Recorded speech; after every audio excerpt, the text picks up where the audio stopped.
Hey. Hello, welcome, ladies, gentlemen, and those who identify otherwise. Behind the cameras, as always, Grandpa Chris Hill. I'm Oliver Anderson, Mr. Water Oliver, and joining me in the commentary booth tonight will be the one and only, the Frank Hub. Hello, Okay. Frank. Hey, Oliver. Hi, Chris. Yes, we don't have a fun nickname for you yet, Frank, but No. But yeah. Hop is a nickname in itself, right? some might say you like to do the Hopty Hop or Hooly Loo or whatever you do. Oulton Park are the race we're looking at tonight, round 3 of the SSRI GT3 Sprint Championship. And yes, this is an actual 60-minute sprint race. Just to freshen up on the rules of the 60-minute races, one mandatory pit stop, tire change are mandatory, though that we are likely to see a wet-to-wet tire situation here tonight, Frank. Yeah, probably so. During practice it is still raining a lot, so I can imagine that the drivers will actually hope for a dry track, but I think for us as viewers it would be quite nice if it's raining for a change. Yeah, we haven't seen it that much this season. Also, Oulton Park in the rain, that's a bit of a tricky one for the drivers to come by. Obviously, some drivers love the rains, others hate it. It's not really something that you ever learn by doing. Either you can do it or you can't. It's as simple as that. Or is it? Yeah, it is, because I always thought I was actually quite bad in dry and quite good in the rain, so would spin out in the end, of course, but still had always decent pace in the rain in the GT4. So yeah. So GT3 racing tonight, obviously. yeah.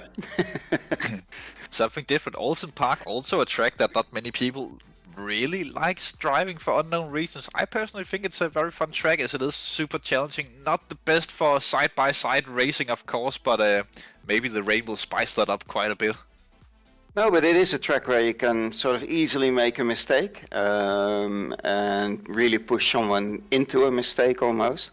It's hard on the tires. It's easy to just dip a wheel a few too many times into the grass, and before you know it, one of your tires is deflating. So yeah, it should be good though with all that, and maybe grip loss if actually the tires are losing some of the air. So yeah, and quite a bit of good elevation change as well, as per usual on the smaller British racing tracks. But speaking about the dipping the tires into the grass, this is one of those tracks that's really old school when it comes to that. There are not much of runoff areas, if at all, other than grass, and more grass.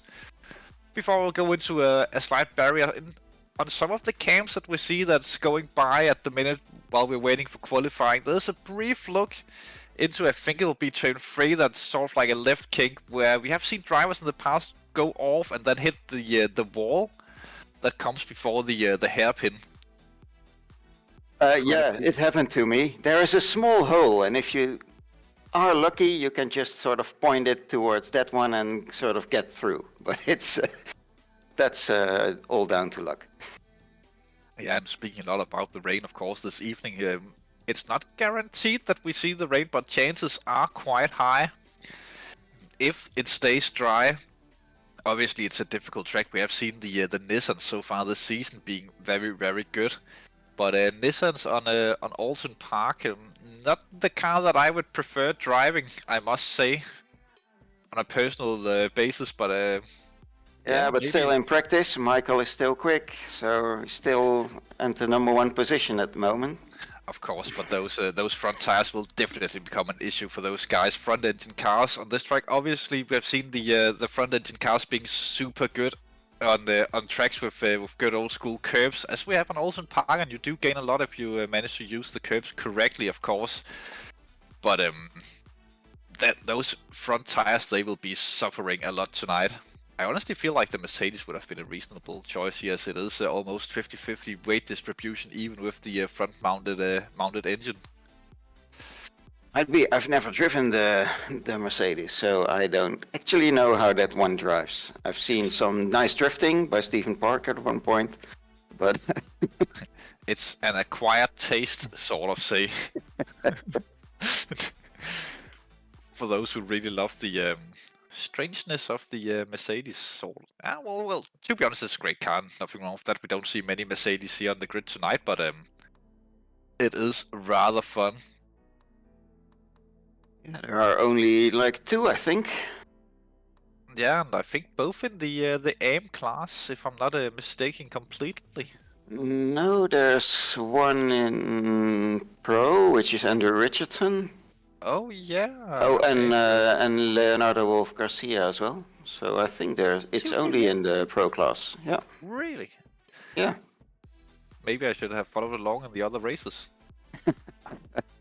Need to pay attention what car people are actually driving. No, it's too far into the season for that kind of stuff now. Now we just go along and play with it.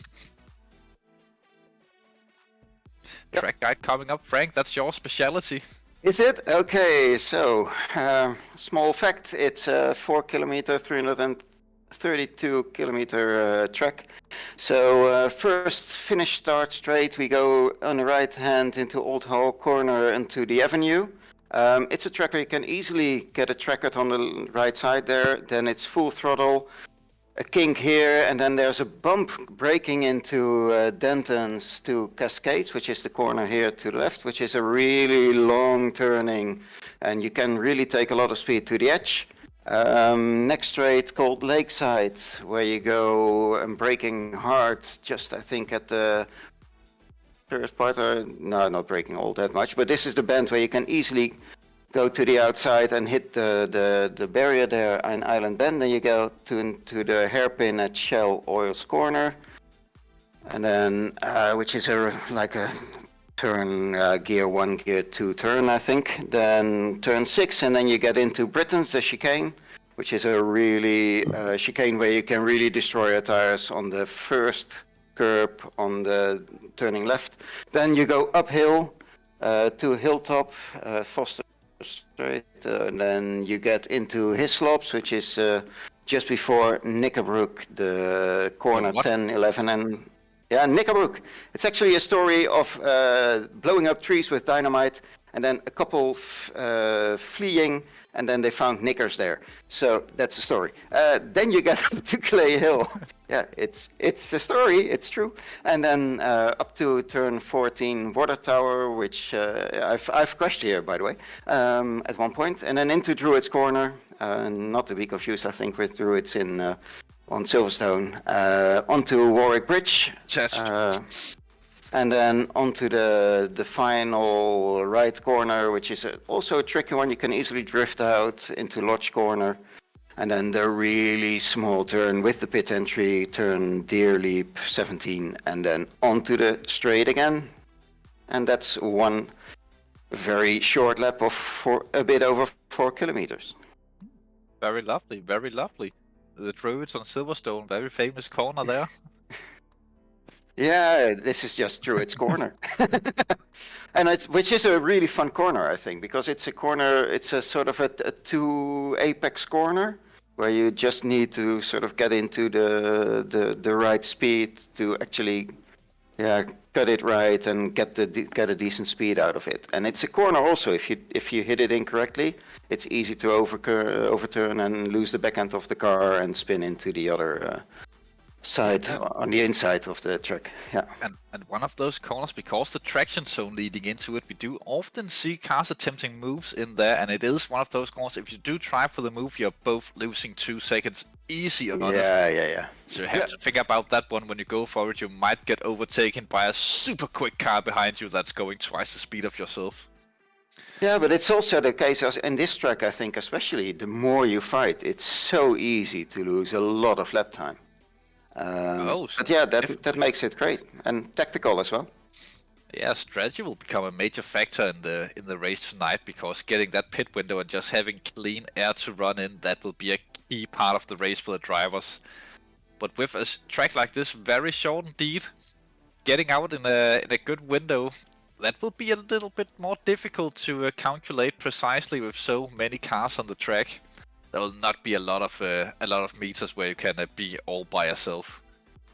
I mean, we have like 35 cars on a track that's quite small, so it's gonna be tight also in qualifying. And so the first few corners gonna be interesting, I think, as well at the race start. Yeah, also because it is such a narrow track.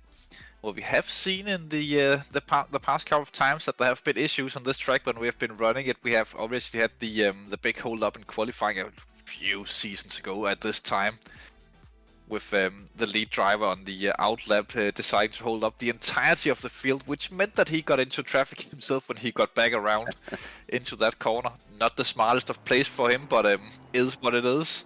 And then of course the big crashes we have seen in both turn 1 and turn 2 over the seasons as well here on Oulton Park. Not a track that we visit that often, I must say, but when we do, it is most likely very action-packed, and more often than not super action-packed. All the cars are heading out for qualifying now, as we have live pictures from the virtual track, with all the men here showed in his mighty Aston Martin, which would be a reasonable car for the rain, I would assume.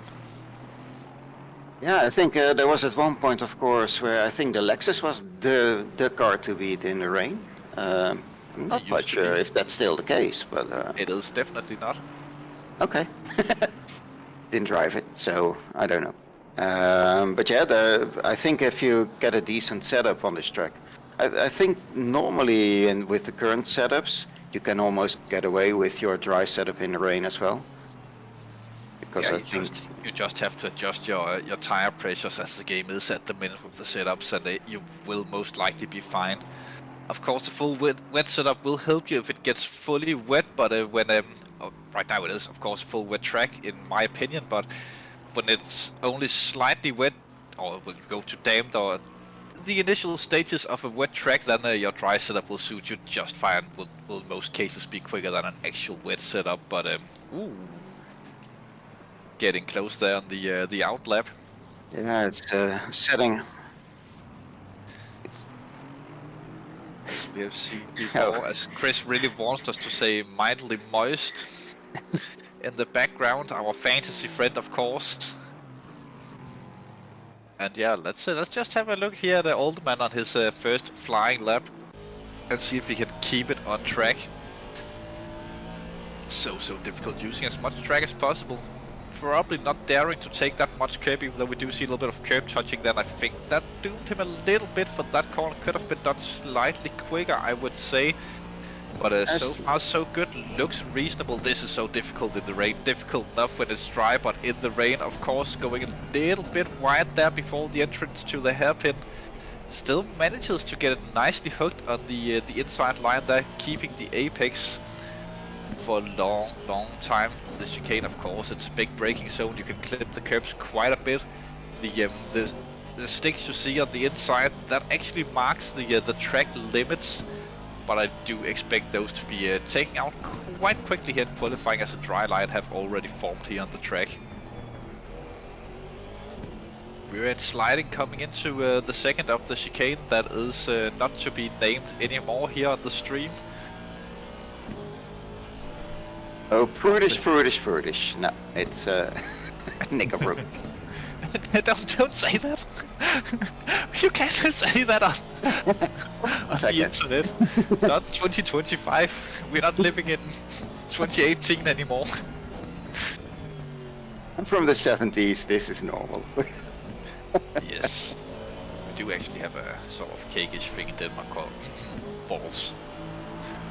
But it is what it is. Lovely lap there. 1 minute 40 first time around from Alderman. Didn't count though, as he had a little bit of an excursion at some point. Must have been either in turn 1 or turn 2, as he went a little bit deep there. One would assume Michael Thomas provisionally on pole position in his Nissan. Not too unexpected though Van Liebenstein in second in the Honda. That is quite surprising in these conditions. But maybe the Honda have become reasonable in the rain. Well, he already was in practice. He was quite quick as well. So yeah, just a really difficult car to drive. But Michael Thomas on his second flying lap in the big mighty S08R03 Nissan, of course it is. What a name, what a name. And Fredriksson showing color as well in third in the other of the two Nissans.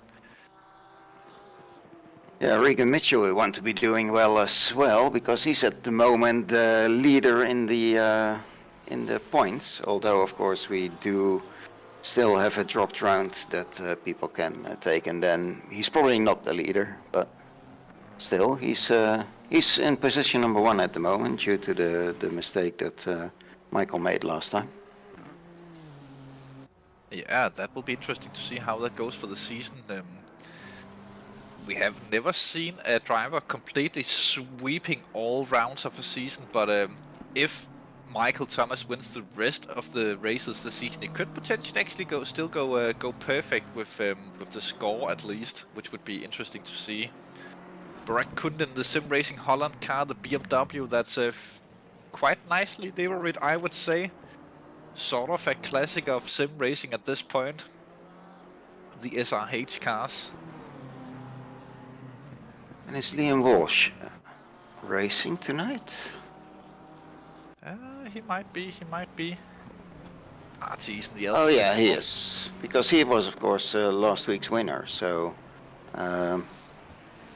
if you have a dropped round, he's on par then with Michael at the moment. Yeah, we would assume him to be running this weekend, and big points on the table, of course. At Oulton, it's definitely a sort of a roulette game.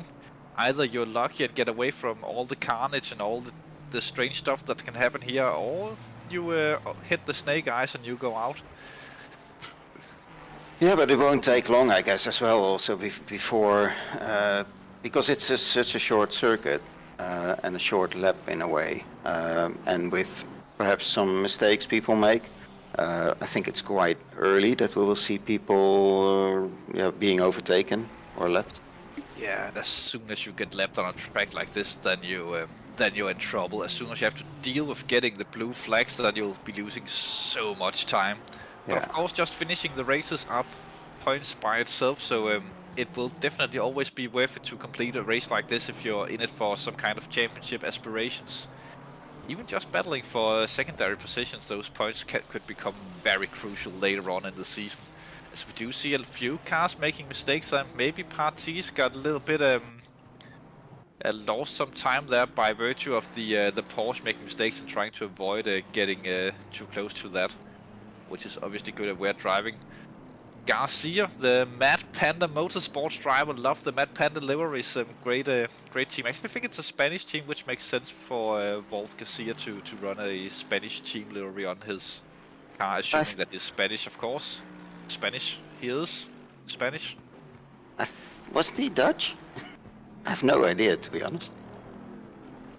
I would say he's definitely Spanish by now. Spanish by heart, at least. By last name, yeah. By heart.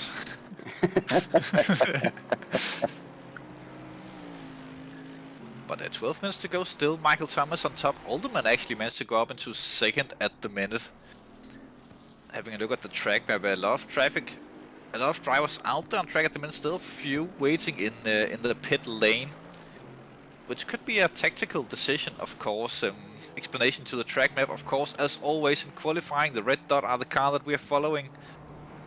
Green dots are cars on invalid laps. Dark green are, of course, in the pit lane, and gray dots are cars on hot laps at the minute.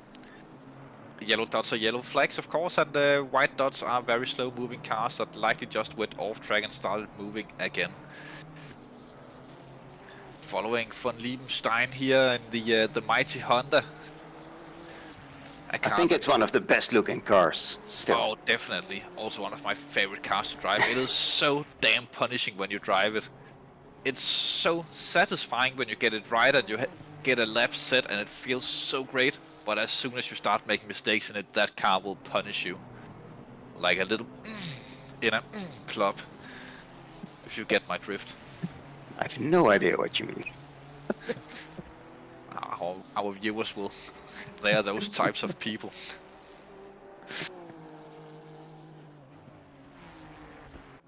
I think Burak is doing well as well, right? So no, there are now Dave Hedges and what was it? Danny McCutcheon, I think was his name, right? Yeah. Oh, there's someone named it So at least. McCutcheon leading the silver class at the minute with Hedges in second and Burak Kund in third. yeah, because Burak is leading the silver class in points at the moment. Yeah, and With Kelsey McCutcheon looking second and Patrick Bijsers is third, but I think he wasn't there today, right? I don't We think had so. we had quite a few people that signed out, so. Oh, Yeah. Patrick Bijsers is there, but he's in the pit. He didn't make a lap yet. Or he might probably try for it later on. Some drivers might even consider doing the pit lane start here, which is a valid thing to do, of course. But looking further down, Kelsey actually doing quite well at the minute. Not that many AM drivers yet to set lap times, but Kelsey seems to have found some of his pace from many years ago and seeming very strong at the minute. The gaps obviously looks big, but that's just how it goes in wet weather conditions. But again, just a tenth of improvement. He'll jump ahead of Andy King at the minute, who seems to be struggling down in 15th position. Yeah, Kelsey is also the lead in the lead for the amateur championship at the moment, so he should be doing good with Ian van der Kraan second and Misha Melis third.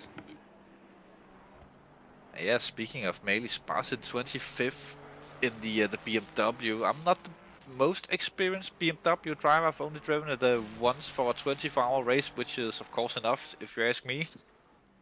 But do you have anything about the BMW maybe that could explain the lack of pace of the Beamers at the minute on track? I think Nick Vargas in 13th for the best placed Beamer.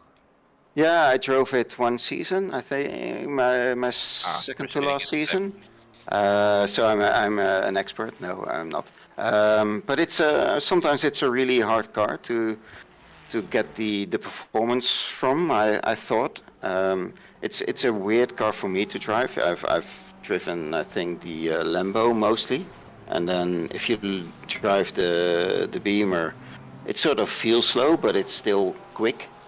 But because it also feels slow, I tended to sort of overdrive it sometimes a bit, because you think, oh, I can do more there than you actually could. So.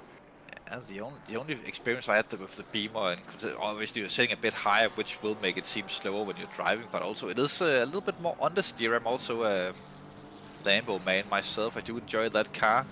The Lambo is sort of more aggressive. You drive it more aggressively when you drive it, but if you try to drive the BMW like that, then you'll just understeer out into Narnia somewhere. Yeah, I saw, what is the guy's name? Oh, James Bolton. He's a YouTuber, and he's driving ACC, I think also in the Pro League as well. And he mentioned, because he has driven the BMW on track just a while ago, and then he has driven GT3s in races, and then the McLaren, I think the McLaren he did. And he said that with the BMW, you really need to attack the corner, brake into it really late, and then sort of accelerate out of it. Where that's completely different than, for example, you had to drive the McLaren, where you brake enough and then sort of start accelerating out of it without attacking the corner in entry that much. And apparently with ACC, that similar principle works as well. And I think I've not attacked corners enough. I think you need to trail brake really well to do that, and I'm not capable of that. So yeah, I think that might have been my mistake. Kelsey jumping up into third at the minute. Track is also getting slightly less wet as we're speaking. But Kelsey, the AM driver, up into third position at the minute, provisionally of course on track. Chase Fredrickson coming across the line now, improvement, let's see, yeah, he takes a provisional third away. The track does seem to be improving by quite a bit. Yeah. As Thomas also just went slightly quicker than he had earlier. And with 5 minutes to go, we will probably see drivers coming out of the pits now. They will be fueled to go to the end of qualifying and maybe just attempting that final magical run. Well, I see a few people still. Still not with the Three lap people. time. Yeah, there are 3 people that are still in the pit. So Patrick Bijzer, Sjoukje Vervat, and Ivo van Doesburg. They are all still in the pit. Didn't set any time at all at the moment. And Nart is, of course, he's out. He's driving, but he's invalidating each and every lap. So he makes sure he starts last. His first to last challenge is on a roll, so I'm quite curious how he's going to do today, because I think the last 2 races he did really well, right? Yeah, but this time it's a way more difficult track to overtake on. But again, he could be lucky with big crashes ahead of him, or just simply people making mistakes in the rain. So it should be more doable overtaking tonight than we have seen in the past here on the track when we have been racing here in the drive.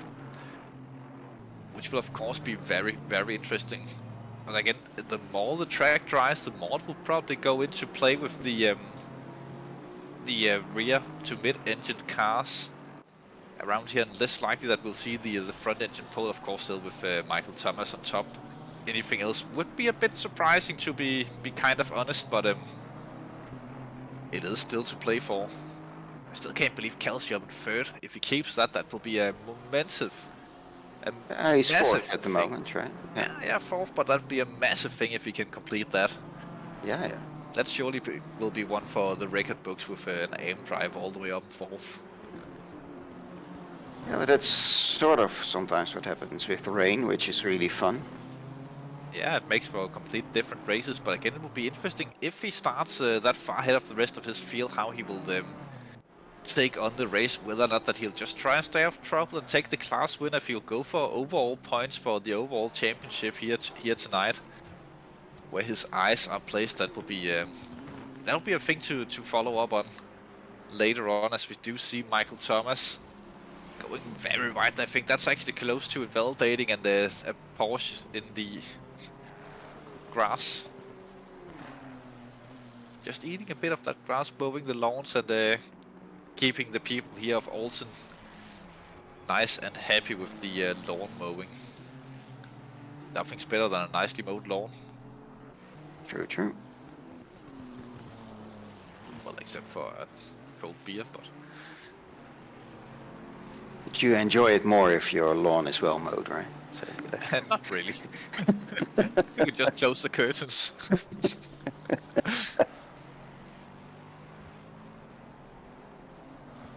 Yeah, still with a 6-10 gap between Michael Thomas and Oldham, and the gap between 1st and 2nd. But after that, it starts to get a little bit more tight, especially if we're looking from Liam Walsh and then down. That's a lot of cars within a second from Walsh and down. That's all the way from like 4th and down to 19th, 20th-ish positions, 21st-ish, that ballpark. Actually to 22nd on the exact millisecond. So small improvements will mean a lot here in the closing stages of qualifying. 2 minutes to go, plus the lap that they are on when the timer runs out. And with lap times the quickest so far of 1 minute 37, then it will be quite easy to follow on the clock on the top. When that hits 1 minute 37, then people will be on their final laps. Unless if someone obviously pulls a massive surprise and goes below the 37s.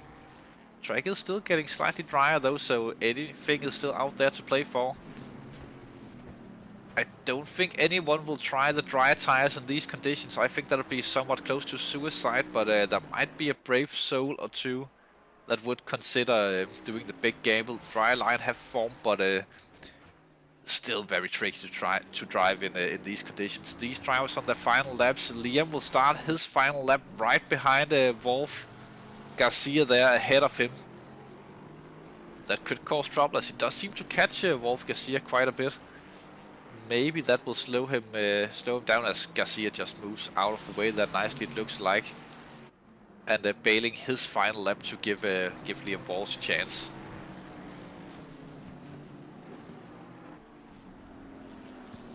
Into the hairpin he goes. A lot of banking on the hairpin, which allows for the high line to work quite nicely there if you're on the overtaking. Yeah, I think it's one of the nicer hairpins, to be honest. It's really, it feels really short. You're through it in the blink of an eye, but you can keep a lot of speed, more speed than you normally think that you can get. So, yeah, it's a fun one. One of the better, at least. One of the many good corners around this track that feels super satisfying going through, balancing the car and the knife's edge, sort of say. As timer have run out, drivers passing the start-finish line now will be done with qualifying. Marked by the checkered flag in the usually green box. We'll go into that box later as we come into the race to get explanations on it. Liam Walsh pushing it there as much as he can out of the final corner, and across the line Walsh goes. A slight improvement puts him to provisionally 6th position, still behind Wolf Garcia though. Ooh, as Winning jumps him, goes into 6th with the BMW. Also a good chance if you haven't validated your lap to try the pit entry, of course, here in the closing stages of qualifying, which is a difficult one indeed. Danny McCaughren, Danny in the 11th place. Lexus still on a hot lap. Not the last driver who will be setting a lap time though, but he is running for it, and this could be an improvement. And again, he is in the area of the field where every 10th counts. As he goes through the final corner, through the final kick as well. Full front across the line. No, he stays in 11th. It looks like the number 28 car will be the next cross line. That's Michael Thomas. Parties will follow up shortly before the 666 will finish qualifying. Parties, our good Polish friend, across the line. He will go, let's see, from 23rd. Will he jump? No, that was actually the end of qualifying. He doesn't jump up the grid order. Well, that was an interesting qualify. Yeah, there'll be some big names further down the field, and a good mixed grid compared to what we usually see. These conditions do really bring out the best of the drivers. A few surprises, but very, very tight throughout the field, we must say. And as usually, this is where we normally take a pretend commercial break, so I can go get some fresh air, and Frank entertains the rest of you guys for a few minutes. Is that how that works? Yes, that's exactly how that works. Okay, then I probably will need to talk everyone on the setting and the position that everyone is starting from, which I'll do then. So first one on position number 1 in the Nissan is Michael Thomas with a time of 1:37.710. He's the only one in the 1:37s.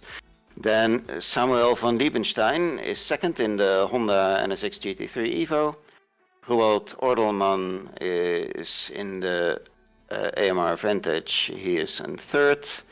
Regan Mitchell, fourth in the Ferrari 296. Leonardo Wolf Garcia in the Mercedes is fifth. That's fourth, Regan. And then sixth is Chris Vining in the BMW. Liam Walsh in the Ferrari and Rhys Groter in the Ferrari as well are 7 and 8. Then on the 5th row we have Terje Fredriksen in the Nissan and our first amateur Ranjiv Kalsi. Then on the 11th position we have Danny McCutcheon in the Lexus, our first silver driver, and in position 12 in the Ferrari Peter Vernier. Then Nick Vargas in the BMW on position 13 and Andrew Richardson in the Mercedes AMG in 14th position. Andy King in 15th in the Ferrari and Maarten van der Kraan in 16th, also in the Ferrari. Then we have our leader in the silver category, which is Burak Kunt in the BMW. Brian Scheckerman in the Porsche 992 is 18th and Dave Hedges 19th in the Ferrari. Bas van Melis is 20th in the BMW. And Wouter Belsma is in the McLaren. I think is he the first McLaren? He's the first McLaren silver in 21st position. 22nd is Arjan van der Linde in the BMW. Iridius Partis is 23rd in the Ferrari. And then Paolo Ambrosio in the Porsche is 24th. Michael de Gore is 25th in a Lexus. Wouter Vrins in a McLaren is 26th. Stuart Wright is 27th in the Ferrari, and Ian van der Kraan 28th in a Ferrari. Then we have Steve Parker in the BMW on 29th position. Hamish Neugebauer is 30th in the Porsche. Misha Melis in the McLaren is 31st. And then we have three non-qualifiers anyway. Patrick Bijsters in the BMW and Sjauke Vervat in the BMW on 32nd and 33rd. 34th is Ivo van Doesburg in the McLaren. And Nard Cox is the final entry in a McLaren and doing his last to first challenge. So that's the whole starting grid. Yeah, that's the way we're gonna race. So I'm really looking forward to the first few corners because it's a really, in my opinion, hard track because it's so incredibly narrow. So it's really important to get a good start, and I think quite a few of the racers will actually still be before the second to last corner, before Lodge corner, still going uphill when the race is already starting. But then, yeah, we get a really tough first couple of corners to look forward to. Sometimes with really hard braking markers to see. I think I just take a spot somewhere that's a bit of a sandy part on the grass or so on the first corner to the right where I brake. And then, yeah, hopefully everyone gets through that all right, and then we'll see what's going to happen. So, do we have? Frans is from Sim Racing Holland is also in the chat. So, hi, Frans. So if there are people that are actually want to take a look at some of the people they support, and they would like to have a view of a lap of their favorite driver, please let us know on YouTube, so we can ask our favorite cameraman if he can actually make that happen for us. So that should be some interaction with you guys. Anybody also interested maybe in giving an opinion on who they think is going to win? That would be really nice as well. Also joined the commentary booth all of a sudden by Bas van Melis. No, I need Chris. Chris, can you come over to the admin chat? Okay.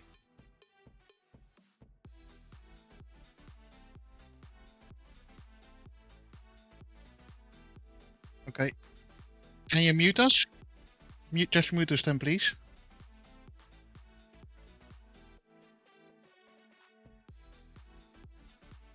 Then Frank and I can continuously talk. We are still waiting for the cars to line up on the grid here at the beautiful Oulton Park. Also, I figured out why that lakeside corner is called lakeside with the actual lake on the side.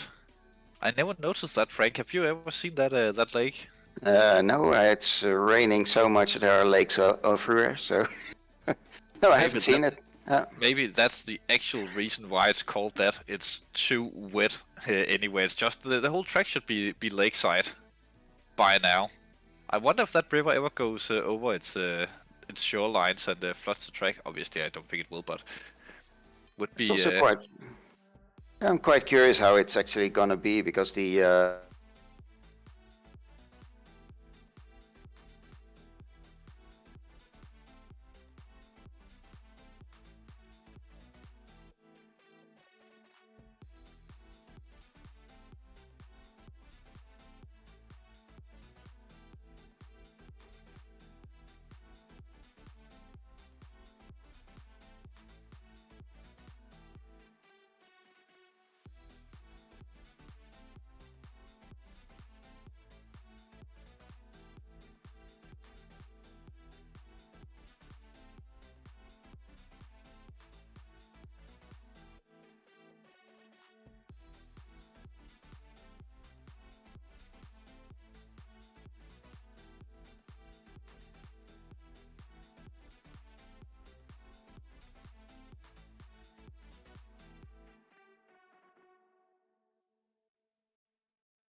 So, session is started. Not yet. Nope, not yet. And now we can. So the people are lined up, and we have 4.5 minutes to go. Perfect amount of time for you to tell us a little story, Frank, about about racing. Oh, I thought you wanted to talk about the Spanish Inquisition, but Oh, we can talk about that as well if you prefer. oh, that's what I wanted to talk about. It's like Fight Club. Although we have been told not to talk about that and not mention it by name ever again. No. No. Well, but we can talk about the greater meaning in life, which is, of course, sim racing. Yeah, of course. But that's it took over a bit of my life anyway. I refound it, sort of. At one point I was driving Live for Speed for a few years, and then started going into, shooters again, and then, found racing again. And there we are, It comes doing back stuff and like this. Yeah, but you know, Oh, sometimes you just need a little break from all the racing and the competition. Hey, actual live cameras from the track. Look at that, Frank. Look at the mighty cars. In the rain, but it's only damp and very it short. Oh, that's a nice choice people need to make. I think this calls for an early pit stop. Do you remember they have the mandatory pit stop? So I reckon that most people will start on wets and jump over to dries extremely quickly. Although Oulton is a track that in damp conditions you can actually drive it on dry tires. It is way more difficult, of course, but you can do it on dry tires and be very competitive. But I thought damp in ACC is a situation where you can quite easily use dry tires. Yeah. I thought so. Oh, you can usually do that, but especially here in Oulton, it will work for those who can actually manage to keep it on track. But of course, a little bit dangerous, but it can be done, and I do think we'll see some drivers take that choice, because if you do the dries, then you have a longer window to swap tires, which means that you will have fresher tires near the end of the race, which will be very, very interesting to try and keep an eye on. Of course, we don't have those tire informations. It depends, right? Is what is more important here? Is track position more important than speed? I would think so. Depends. But you could make the argument if you start on the dries, then you could extend it longer and have longer time to in with clean air on track, of course. If all the drivers around you pit, but we'll have to wait and see how that plays out, as all of these cars will go roaring around the track briefly. Yeah, but I would expect now, because if it's already dry. Yeah, it stopped raining. Yeah. So I definitely go for dry tires at the moment. I think I would go for wets initially and then swap them out after 1 or 2 laps to dries. I don't think I would. I would rather play it safe in these conditions, especially with such a large grid. You don't want to be the guy who brakes and gets a little bit too deep on your brake and takes out half the field. Oh well. But there will be a guy like that, definitely. Yeah, it could be me normally. Yeah, that will in some cases also usually be me who does that, trying to be too smart for my own good. But let's wait and see. The drivers will be finalizing their decisions as we are speaking. With 30 seconds, I'll have to click a button that says drive to indicate that they're ready. We do see the cars dropping from the jacks at the minute. And there seems to be one car missing. Is that... Yeah, there's definitely a car missing on the grid, yeah. That will be a pit lane start. 20 seconds. It will surely seem like, as the cars are dropping and the engines are slowly starting to fire up. Lights are getting ignited on the cars. And in just about 10 seconds we'll start to see the rollout. Will you count us down, Frank? 2, 3, 2, 1. That's oh wow! We are rolling. Slowly. As as Michael Thomas gets to be the first driver out there. Good position to be in these conditions, as you don't get all of the spray from the cars around you. That surely will be difficult being in the middle of the field when we go into turn 1. Even just being in the second or third row, that will be slightly more tricky than usual. But I don't really know anymore how long it takes almost for a track to dry out. I mean, if they pass on this track with like 35 cars, how quickly is the track dried up? The answer to that is quickly. Yeah. On these shots, it doesn't even look wet anymore. Of course, we are rolling at a snail's pace, but not a lot of spray is being kicked up. So interesting choices once we go racing. Hey, is that Andy King and Hamish Neugebauer are in the pit lane? I think. Yeah, I think Andy was the car that we saw in qualifying in the middle of the field, not a usual position for him, so that could be a strategic choice. No, his game crashed, apparently, we have been told, and that's why he's in the pits at the minute. Oh yeah, Andy getting no luck. Oh, and hi Bars's mom, have to say that every time. Is she there again? Hi, Marike. A personal friend of yours, maybe, Frank? At least. No. It's Chris. Chris is the one. A personal friend of the program, at least, of the channel. Yes. A well-known figure who comes out to support every time, and which also means that Mode 11 are one of the more represented fan bases out there. Do like their cars, I must say. A little bit envious of their liveries. But did Andy's game crash because he's using his PC too much? I think I only see replays for him all the day long, so, or at least he's streaming all day long.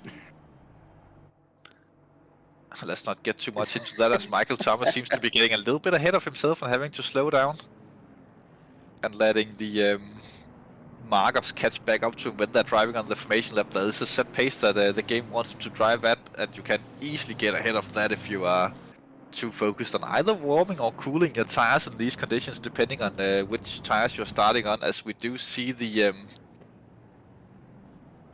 2x2 starting to line up as we are speaking, going into full NASCAR formation as we come around the last corner on the track, or at least the last braking zone on the track, before going on to the start-finish straight, which means, Frank, it's time for the magical command of racing.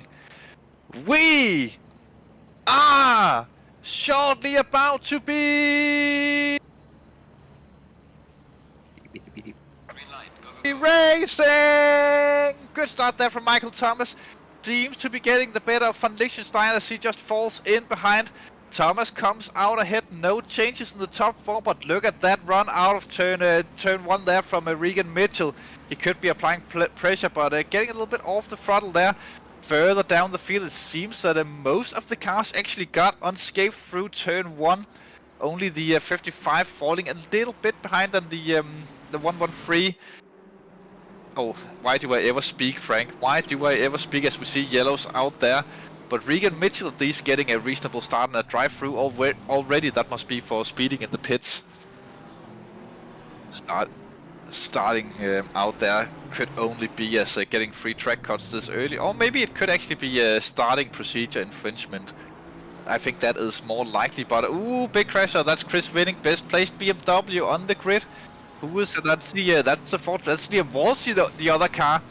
Both cars getting safely back onto track, it seems like. And Walsh dropping to 22nd early. That's Wouter Blishma, who have spun down the first of the two chicanes. Not the best for him. It's now Cox with the drive-through penalty. That will put a hamper into his chances of getting from last to first this evening. Unfortunate there from the McLaren driver. It might be an intentional choice, of course, because he now wasn't the last to start.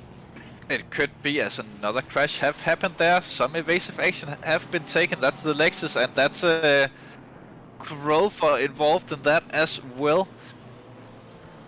As we are still side by side in NASCAR formation, coming into the final corner of the final lap down here in the in the middle, back-ish part of the field. Drivers already coming in for the pit stops. That could be drivers who started on the wets who quickly opted to go onto the dries, as the track have gone greasy already. A Porsche getting on an excursion out there in the back. Side-by-side action. Who will get better out this? McCaughren in the Lexus trying for it with, I think that's Van der Kran in the green Ferrari. There seems to be a dry line already, so that might make it a bit harder if you step off that line to actually keep, or breaking off the line might be more difficult, right?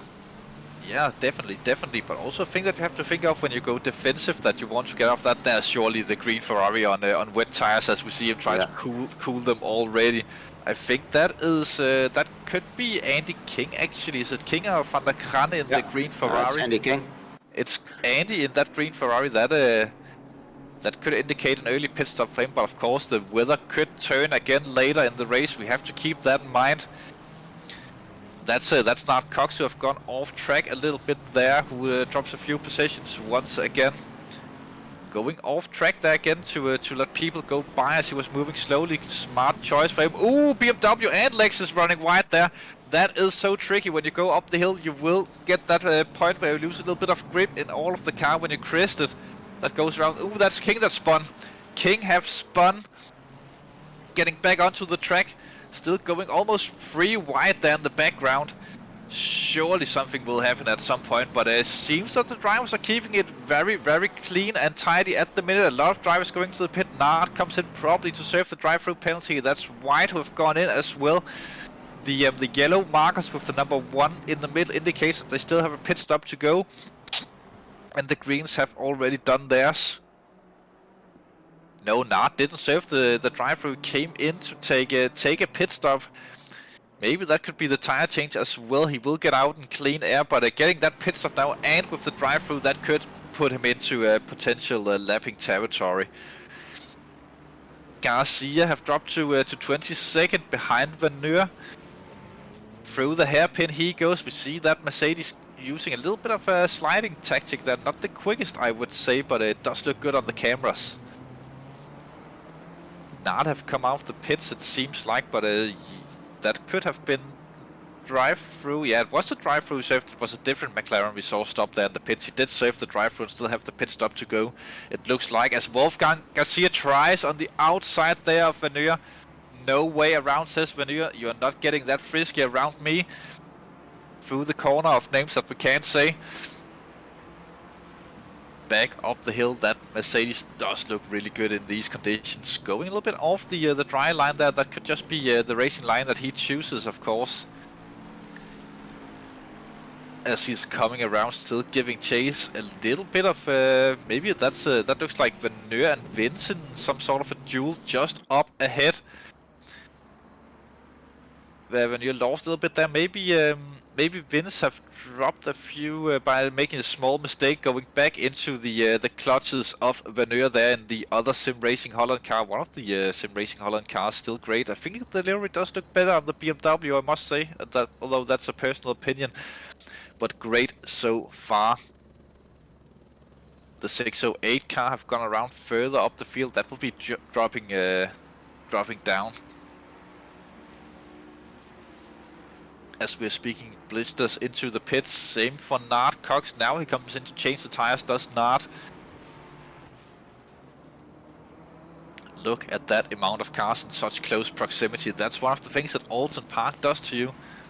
If someone loses a little bit of time but manages to get on track and not losing positions, he will start to form a train behind as we go on board with Fountain Vince of DDS Racing. Just look at that left side, right side, trying anything. You can really get a good sensation of how narrow the track is. And whoa, big crash ahead of him. Avoids it narrowly there. That was Walsh, Liam Walsh involved in that one, and I think that was Vince, the other car, maybe. But at least Walsh. Maybe, yeah. No, Vince is here. No, didn't look like it. He's still in this this battle group. No, was it Van der Kran, maybe? No, we was on board with Vince, so it couldn't have been. It could have been Van der Kran. Ian Van der Kran, we must say. Yeah. As there are 2 Van der Krans, I believe, as we also have our good old friend Martin. Yep. I don't know why I pronounced that so weirdly, but I guess that's just how it is now. It's part of your charm. We must say that 608 car causing a yellow once again. Must have dropped almost to the back of the field. The Kelsey still doing well up into 8th position. The AM driver ahead of all the silvers. As we're speaking, Kunt leading silver class, of course 2 positions behind. Big gap between Schickermann and Kunt for 9th and 10th overall, but Kelsey holding his own at the minute. Keeping up with Andrew Richardson and somewhat Nick Vargas ahead of him. The 2 Mode 11 drivers that would be, or two of the 3. With Van Melis, of course, in the race as well. Bas Van Melis, that is in currently 13th, just behind Dave Hedges, who seems to have found his drive once again. And we already have quite a, or at least a reasonable list of people that already did their pit stop. I think there's about 12 or so that did already do their pit stop as well. Yeah, there could be many reasons for an early pit stop. Could be damage, could be getting out traffic, but of course could be getting off of a wrongly selected tire at the start of the race. Dave Hedges with a big battle group behind with Martin van der Krant, Van Melis and Crawford close together. I think Hedges is pushing a little bit to try and stay ahead of that group and not giving them the opportunity. But that's the thing, you have to push away, but not so hard that you make a mistake and put anything into danger, because if he does make the mistake, then it surely will be position losses. Bas Van Melis by Chris Venning with the drive-through already. That's for track cuts. It is a track that's known for being easy to get the drive-through on for the track cuts. Track cuts are a little bit of a silly thing in ACC, especially in wet weather and greasy conditions. That makes it even worse or even easier to get the track cuts. Van Melis we're following, he does manage to keep it on the liners, and as long as you can keep your own car on the racing line, then it's just so difficult for the cars behind to make any moves. He is gapping Crawford a little bit. Yes, we have seen that, Chris, and have just talked about it. Van Melis is gapping Crawford a little bit, but again he can't do it too much, as you have Van der Krant ahead of him that he will need to pass to get away from him. Through the corner, up the hill we go. The kink that is a lot tighter than it looks like on cameras. Through the double hairpin we goes. A lot of drivers are starting to use the curves. The track are also getting to a point where it does look dry, but remember the curves are still slippy at this point. Up there again, the elevation changes here. I must say, I wish I could drive a racing car around here in real life. I think that would be a really rush to go around. Different lines there between Van Melis and Crawford into turn 1. Venning goes in to serve the drive-through early, just getting it out of the way. Also opens it up for a little bit of a strategical game, as maybe gets out into clean air now and can minimize the time loss. It almost looks like Bas is really trying sticking it on the black stuff instead of sort of clipping the grass every once in a while. Ooh, yeah, but you know, that was close. When black goes to green, you are in trouble. Yeah, but like I said, also, if you clip if you clip that such a corner too often, you will lose tire pressure. Yeah, you'll get the infamous slow punctures further up the field. Yeah. Chris Fredriksson currently with the fastest lap of the race. He's right behind Alderman in second. That could be an interesting battle for him. Of course, Michael Thomas have already gone away flying in the front. The hashtag 4 car, that's Andrew Richardson who caused the yellow there out of the 2 quick right-handers on the back straight. But Fredriksson will have to find a way to pass Alderman now. That is the most difficult part of being quick around here. Finding the right place to make the move. Usually you need the car ahead of you to make just the slightest of mistakes, like the one we just saw there. But Fredriksson not close enough this time around to go for it. It looks like he could have tried a full set there and just praying that Alderman would have seen him come, but smart enough not to do it. Not risking the car, especially not this early in the race. Remember, still 48 minutes of racing to go.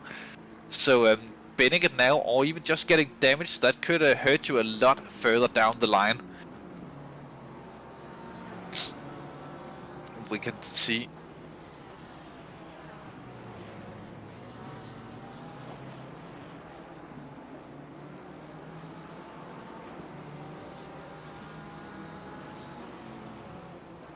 Chris, go. Leave, Chris. Just go. Not yet, not yet. It will probably happen. People behind out there probably doesn't know what we are talking about, and maybe a little bit too private to share. But nevertheless, the racing is still going in the background, with Tesh Fredriksson getting ever so slightly closer to Alderman as the corners go, applying full pressure. This is one of those situations where you can actually use your headlights somewhat legally, not flashing, but just cycling them through, as we see the first bits of traffic there, blue flag traffic just up ahead of them. Maybe Fredriksson can use this to his advantage, as Michael Thomas have regained fastest lap, and position swapping for second have just been going on with their lapping of the traffic, we would assume. Alderman gets through immediately. Will Fredriksson get it before the King? Doesn't look like it, as he will have to rely on the traffic acting nicely as it did. Just also for your information, Michael Thomas is driving like 1:33.715. That is quick track. Also up too fast now, so that would be a thing. But this is the thing with the track conditions changing. When do you go into swap your tires? Because did you put the pressures low or high? Have you put them for when it's actually dry? Did you put them, or did you increase the pressures for the early damp conditions? That will be interesting to see. Up the grid once again to Regan Mitchell now, who's applying the pressure to Van Leeuwenstein. We did see them on the leaderboard swapping positions just before the race, or just before the lap. That's Bart van Millis who have spun around. Bart van Millis in the wall. That looks like a Martin van der Kran as well, who's coming off of the gravel, or the grass we should say, just up ahead. Not optimum for any of the two drivers. But of course that hairpin, that is so difficult, getting it just right with multiple different lines that can be taken. Unfortunate for these two, as Fredriksson still applying the pressure to Alderman. Alderman starting to go a bit defensive. This could be an opportunity for Fredriksson, but didn't look like he timed it just right. But he does have a little bit of overspeed. Will he try to use it into turn one? He does pull alongside almost. He is close enough to try for it. He does go for it. Fredriksson up into to fourth. Car coming out of the pit lane. Gets first eyesight of Fredriksson, now in fourth position, and Fredriksson can now start chasing down Regan Mitchell for the potential podium further up the field. As Regan Mitchell, speaking of, are in one hell of a battle as well with Van Leeuwenstein. Of course, yeah, because I think Van Leeuwenstein had made a mistake. He had a lap of 1:37, so that's 3 seconds slower than he normally seems to do. Yeah, but they so I think he made a mistake. Caught up to traffic, and that could potentially, now that Van Leeuwenstein have to think a little bit about going defensive, that could potentially lose some time that would allow Fredriksson to catch them up. Fredriksson does seem to have a little bit of a pace advantage at the minute, but not that great that he would catch him super quickly, but probably getting up there at a point. And a lot of support out there for the formerly known as Dark Sky team, with support both Nard and Tesh from Sim and Alex in the commentary, of course. Oh well, Alex just making a notice that Nard started off strong with the drive-through,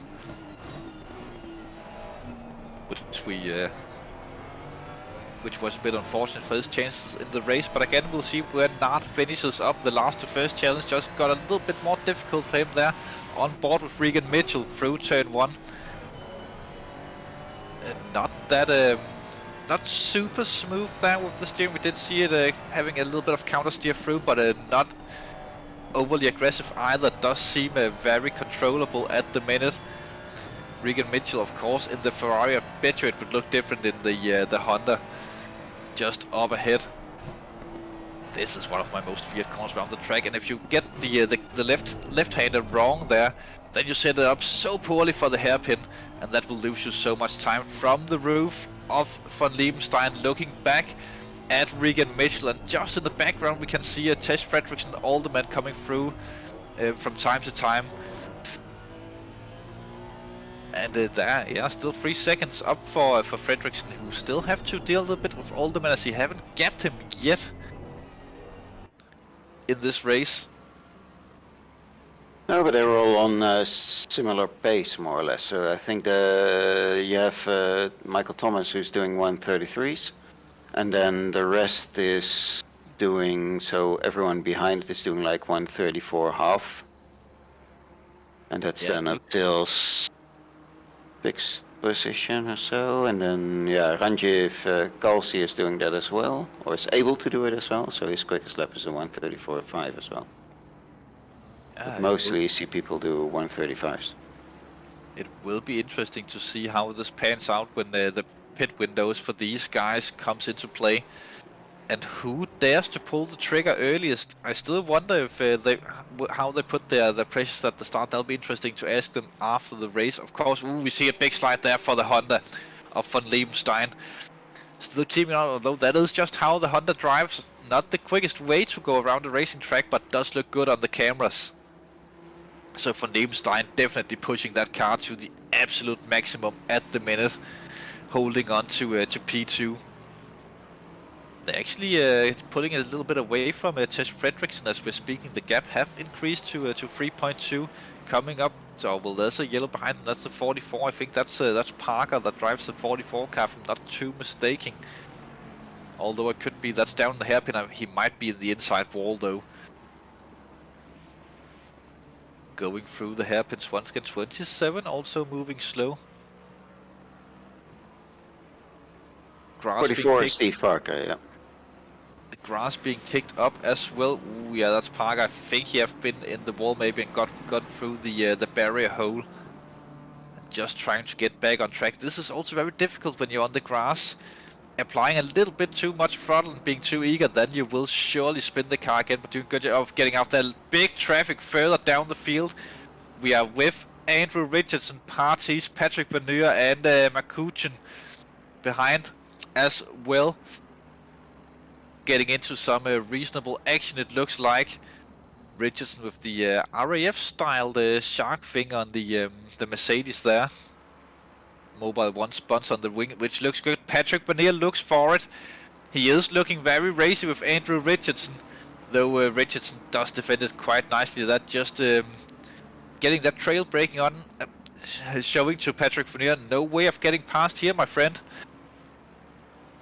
Not close enough this time around, but Vanille will definitely be trying to push it again. Maybe he just uses the psychological moments as he does get a little bit of a tank slappers or loss of control oversteer moment on. Slow moving now for Parties as Richardson gets very, very close, which could mean racing shortly. Again, Vaneur close to Richardson, forcing Richardson to go narrow, but gets back to the racing line through the kink. Into the hairpin we go. Different lines can be taken, which will be quicker, though it does look like everyone in this pack is taking the same line. But again, with Parties just having a slight oversteer on the exit there, or just not getting the throttle down quick enough. And once again, he even moves out of the way for the guys. So Andrew Richardson moves up into 11th position, and Vaneur into 12th. It will be with Parties dropping to unlucky 13th.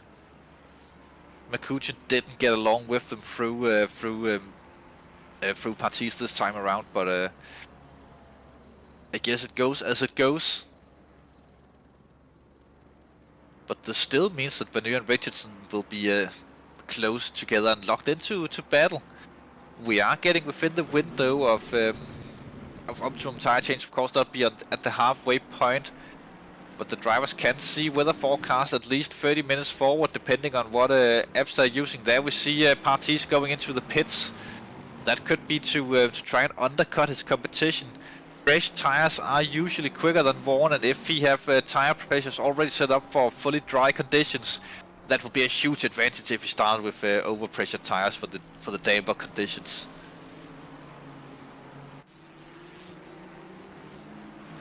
Or they might have he might have had some tire pressure loss, right? Oh, that could be. In this case as well. We did see him a lot over the curbs and struggling a bit to stay on the track. So it could have been, of course, the pressure loss that he have gotten from that. That is a very good point there, Frank. I tried to. Oh, you try your best. Oh! Getting close now from Vanir. Almost applaud the camera work. This was almost touching the wang of Andrew Richardson. Yeah, great camera work there from the Meister himself, Grandpa Chris Hill. But look at that, the gap have closed right down again with McCutcheon and both Garcia's there as well, almost. Yeah, and Garcia as well, and the Van der Kran, Martin Van der Kran is not too far behind us, still 2.5 seconds of course, but not too far behind there either, as Tess Frederiksen have caught up to Regan Mitchell as well, who must have made a small mistake as he's now 4 seconds behind Van Liebenstein. I was just checking as well, because if you saw those three fighting when Rudy Spartus was still there, and they were losing like 2 seconds a lap compared to their normal times, and then everyone around you see them driving only like a 1/10 or a 2/10 slower perhaps than the lap before. Yeah, but that could of course have been either traffic or yellow flags, as well as there are quite a few yellows being waved today so far. And look at that, look how much Frederiksen caught up there under the braking into the hairpin as he goes for the move. Is this an outside attempt? Looks like it. He does force Mitchell there to take a much narrower line. Will he get early enough on the throttle to go for it? Doesn't look like it this time. That's actually a curb that you can use a lot to advantage. Does he go for it up to the king? That is such a risky place to go for it. Frederiksen under the trees. We go, does back out in the last minute, but look at that. He did get Regan Mitchell there to make the slight mistake at getting too wide. Didn't look like contact at all. No, so that is just leaving it a little bit too late. We all know in that corner, if you run out, it's like there's a little bit of off camber when you go through. So if you go off the line, then you are almost forced to continue off the line, and then you'll end up in that gravel trap. And that's Tesh Frederiksen now into a podium position in 3rd position. Further down the field, Bouncer wins under pressure from Bas van Melis, with Chris Winning not too far behind. We did see Winning quick in qualifying, but he of course already served that drive-through penalty he got earlier. Let's see if Bas can get the move done on Bouncer wins. It is difficult around here, and catching is one thing, getting past is a whole nother thing. McCutcheon goes into the pits. Maybe the undercut on the cars ahead of him, or to cover off parties. Interesting to say, as they have come to Van der Kran, these two as well. It seems like Van der Kran must have made a slight mistake just ahead of them a few moments ago, as we did see him quite close to the cameras. Could be, of course, camera trickery as well. But he does seem to be just ahead of them. Yeah, he's right there, just outside of the king. So Bas and Vince catching up to Martin Van der Kran. And with Winning behind, catching up to these guys as well. This could be a 4-way battle in not so long. Yeah, Chris is also, I think he's the only one next to Michael actually in the 133s.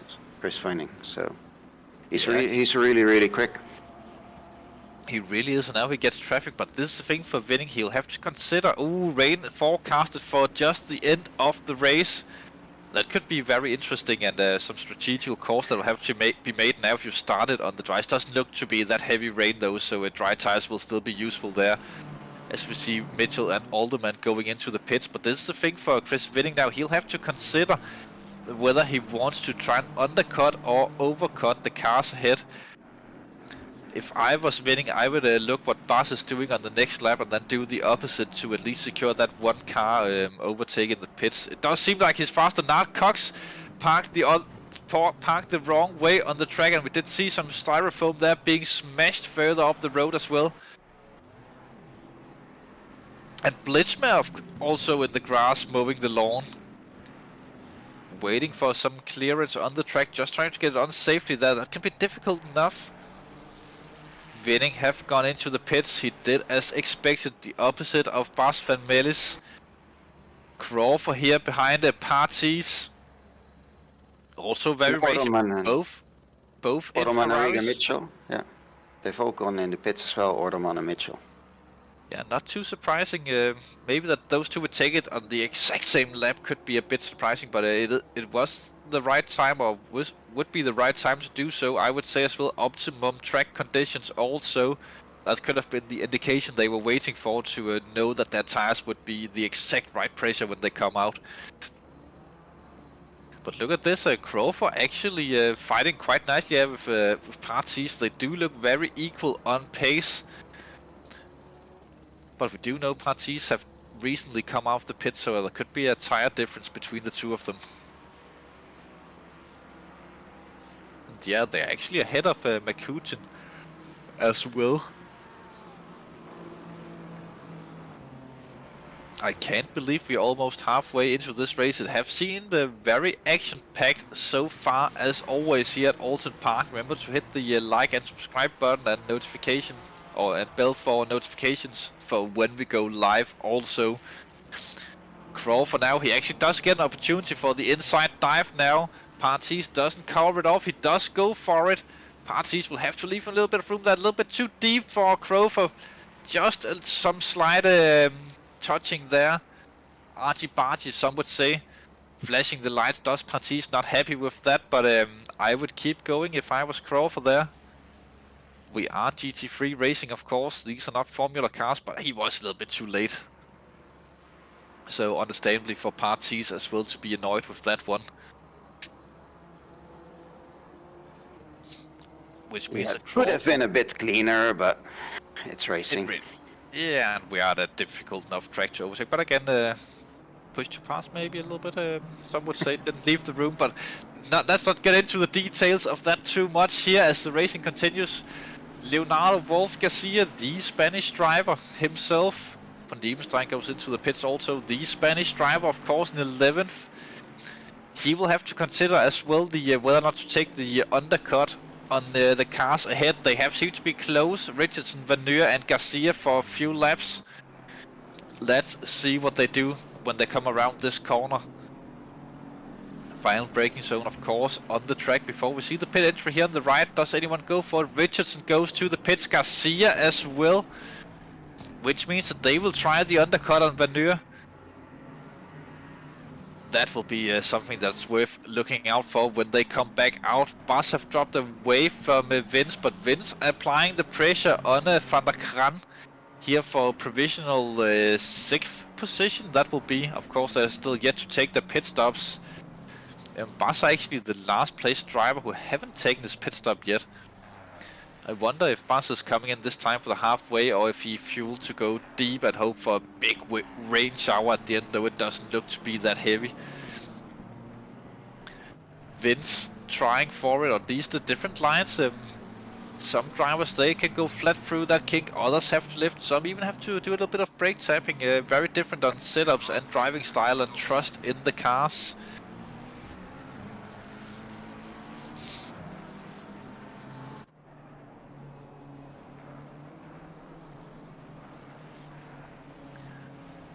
To the chicane we go one more time. Halfway through the race we are. Seeing Buster struggling a little bit to get the car slowed in the background. Maybe that's why he's losing a bit of time, that he's making just a mistake or two, and that's what's caused him the sort of connection to this battle.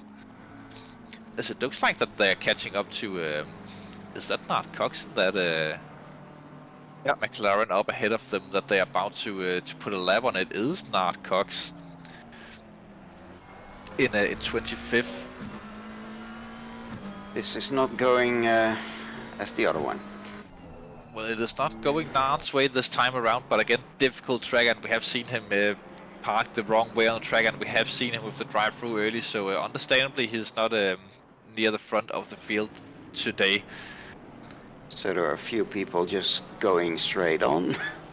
Yeah, but I bet you that Nard is having a good time still in this race, getting through the traffic as he's usually doing. And the challenge is still the recovery from what have happened. I do think that he's a guy who will keep focus on the task at hand and going as far up through the field as he can. Not a lot of non-pro drivers ahead of him, of Nard that is. It's only Iron van der Linden, Michael de Gore, McCutcheon, Kund, who is coming out of the pits as we are speaking, and then Kelsey up in 14th. That's ahead of Nat Cox as we're speaking. Chris Whitting catching up to Makuchin and Parties. For Porsche running a little bit wide there. I think that's Neubauer. I don't think that there are that many other Porsches. We do both have a green and a blue Porsche, of course, running. I'm not entirely sure who's who of the two. Liam Walsh just overtook Kunt. Walsh out of Kunt, good spot there. Walsh up into to 14th then. Which means that he'll be trying to chase down Kelsey for unlucky 13th. Would you reckon, Frank, that it would be funny if the champion of the season would have to drive a Jaguar next season just to equal out the pace difference? Yeah.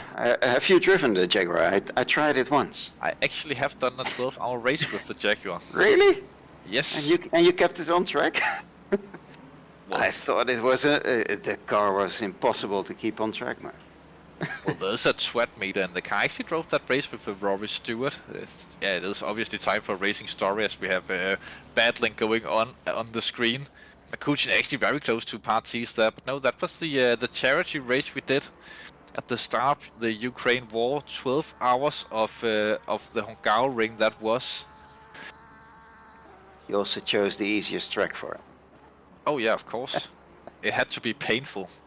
That's a race that I wanted to do myself, but confusion as whether or not that we were allowed to do so at the start of the Siams. Ended up with me teaming up with Rory Stewart for the first time, and a guy that I've raced with a lot since, so thankful for the situation, but not the smartest of time picks as Walter Vince gets a 30-second stop-go penalty there as he came out of the pits. That will surely put a spanner to his day, and it put him a lot further down the field. That basically means that when he comes out of the pits, he will have taken a full additional pit stop to all the other drivers on track who haven't had a stop-go 30, of course. So very unfortunate there for Vince. Oh. That's Van Liebenstein. Van Liebenstein have gone off the track. That means P2 are potentially up for grabs. I think that actually puts Fredriksson in virtual second in this race. With Liebenstein, we saw him off track there, dropping onto to 9th. He's behind Schegerman now. He's behind Regan Mitchell, behind Alderman. That surely lost him a few positions. I wonder what happened to Van Liebenstein. That could be traffic or overtaking, or just getting a turn wrong. Just dipping a wheel onto the grass when pushing can catch you out so much around this track. Much more than a lot especially of in the other Honda. tracks. Especially in the Honda, we must say. Next time we're actually going to a track that I've driven in the Honda with Silverstone coming up on the calendar. That's compared to this, that's what you would call a proper racetrack, right? Well, this is a proper racetrack. Yeah, it is, but it has quite a different vibe than Silverstone anyway. Oh, it does. It does. Even though it has grass, so. But also have a few runoff areas, a little bit wider track as well at Silverstone. And that's Andrew Richardson, who is parked behind the tree lines, just like the good old days of the WTCC series, where we saw nothing but scenery for a lot of the races.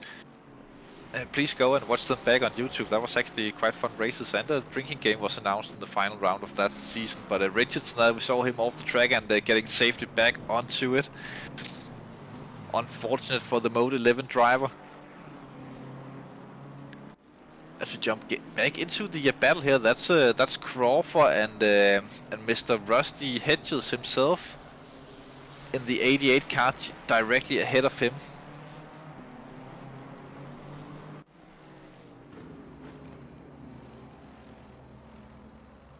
Under the trees, they are racing.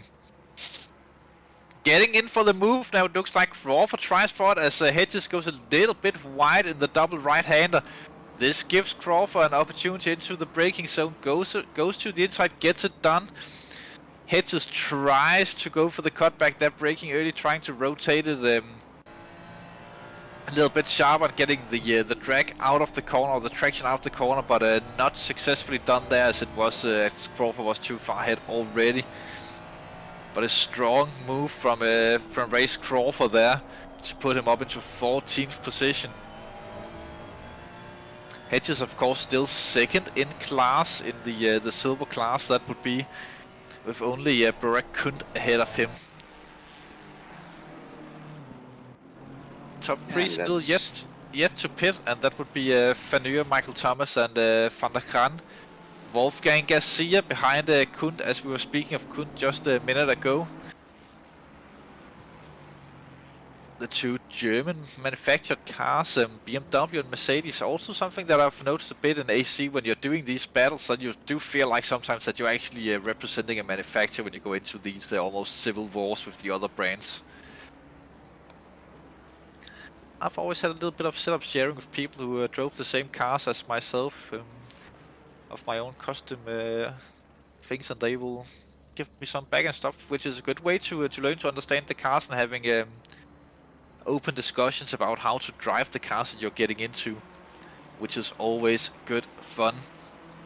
And Yeah, but that's also something I think that our community has as well, right? If you want to have some help or you have some trouble with the car, there's always people trying to help you out. Yeah, So for that's sure. always good. Yeah, for sure. Even most of the Michael Thomas actually already pitted and are still leading over Vanur and Van der Kran. But yeah, the community is usually pretty good to help, or not usually, they are pretty good at helping if you are struggling setup-wise, or if you need tips and tricks to get quicker in the cars. Don't be afraid to ask if you're watching this and feel like you could need some advice, then there will definitely be someone picking you up on that. But don't ask me, because I'm not that quick myself. Maybe ask a guy like Frank. Well, perhaps. Insert fun joke here. As Regan Mitchell still behind Alderman. Let's see how this pans out. Still 20 minutes to go. That's quite a few laps here at Oulton, and with the short shower coming presumably with 5 minutes to go, that surely will be interesting. As Chris Winning have caught up to Dave Hedges as well. Winning, of course, one of the fastest drivers out on track at the minute still. Now with the connection to the battle between Crover and Hedges that is still raging, as Hedges seems to take the position back around the outside into the hairpin. No, not the hairpin, the double right-hander. Hedges gets it back, almost the exact same corner as he lost last time. Now Chris Winning is coming. We did see them lose a little bit of time. They're Winning tries it, but backs out on the outside of Crover. No. Getting forced to stay out there. Crover say, not this time. I'm battling Hedges. Take your turn. Behind the queue you go. But let's see what happens through a yellow flag. That's the 75 car parked. Returns to garage and retires, we assume. Unfortunate for him. As Hedges doing a good job there. Let's do it right. Nice line there from Hedges.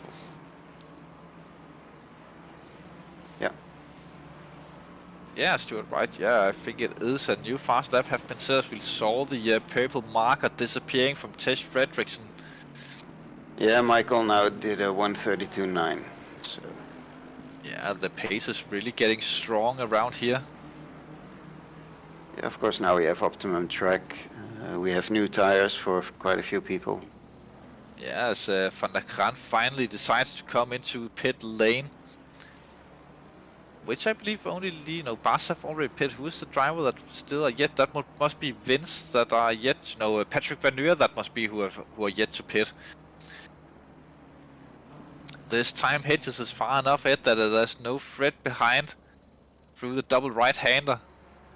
And Winning not close enough to try for anything there. But he is just lurking in the background. Just one slight mistake from Crawford and Winning will be all over him. They are getting the position on Van der Kran at least, as we saw him still parked there in pit row.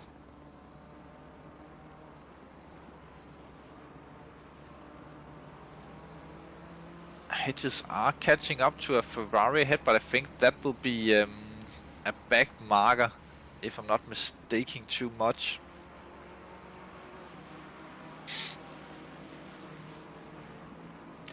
Yeah, because course, the car ahead of Hedges Yeah. would be Burak Kunt, who is 4 seconds up the road.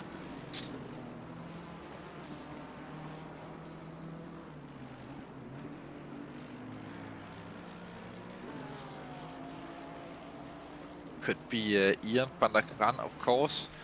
Vanir finally comes into the pits as the last driver. Which means that once he passes the next split, we'll actually get a look at the current standings and correct standings, of course, with all the pits being taken. Vanir will have the advantage of very fresh tires here near the end of the race. He was in that battle group, I think it was with Partita and Richardson, wasn't it, that he was in before the pit stop rounds, and McCaughan as well? I think so. Ooh, iffy there, but does go through. Flashing the lights does Hedges.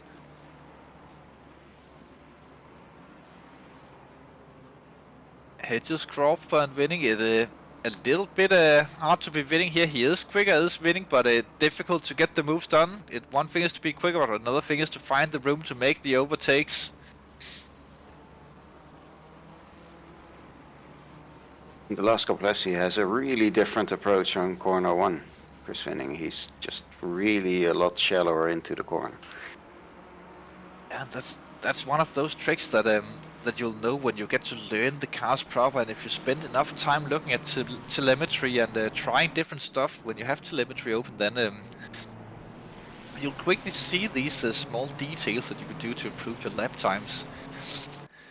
Even though that most of the time other drivers are trying to do the same, but just miss it ever so slightly over pushing the cars. But that is how it goes. Regan Mitchell still in the fight with Alderman for 3rd position. Again in the fight, it is, right? Didn't he pass him at one point? I think he might actually have at one point, but speaking of passing, Fredriksson have done it all the way up to 2nd now and have been for quite a while. Well, he have been after Vanur came off the pits, but virtually in 2nd for quite a while. Which means that it does look like a double Nissan 1-2 once again, just like we saw at Watkins Glen in round 1. They do seem to be out there and force the Nissans this season. Do they get any BOP? Nissans? I do believe they do. The current generation Nissan, which I assume that they are driving and not the older one. That would be easy to see with the rear wing. If they are using the old one, it would be one massive wang. Not that it's small to start with on the Nissan, but the old one have a even more massive wang. It actually almost looks ridiculous when you look at it, but beautiful nevertheless. So we did already lose 3 cars in total that are no longer racing. That is actually not too many for a track like this, and with all the yellows that we have seen so far. Expecting most of the yellows to have been very short-lasting yellows.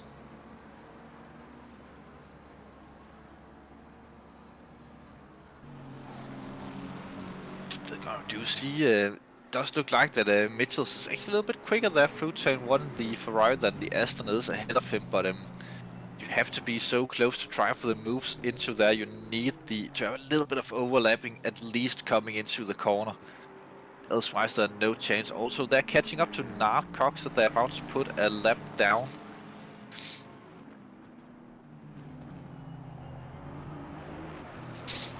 At this point, usually it's Nard Cox who's doing all the lapping of other cars. Not that often that you get to show Nard a blue flag. Ooh, as he does almost halfway lose it there with, I think Vince behind him.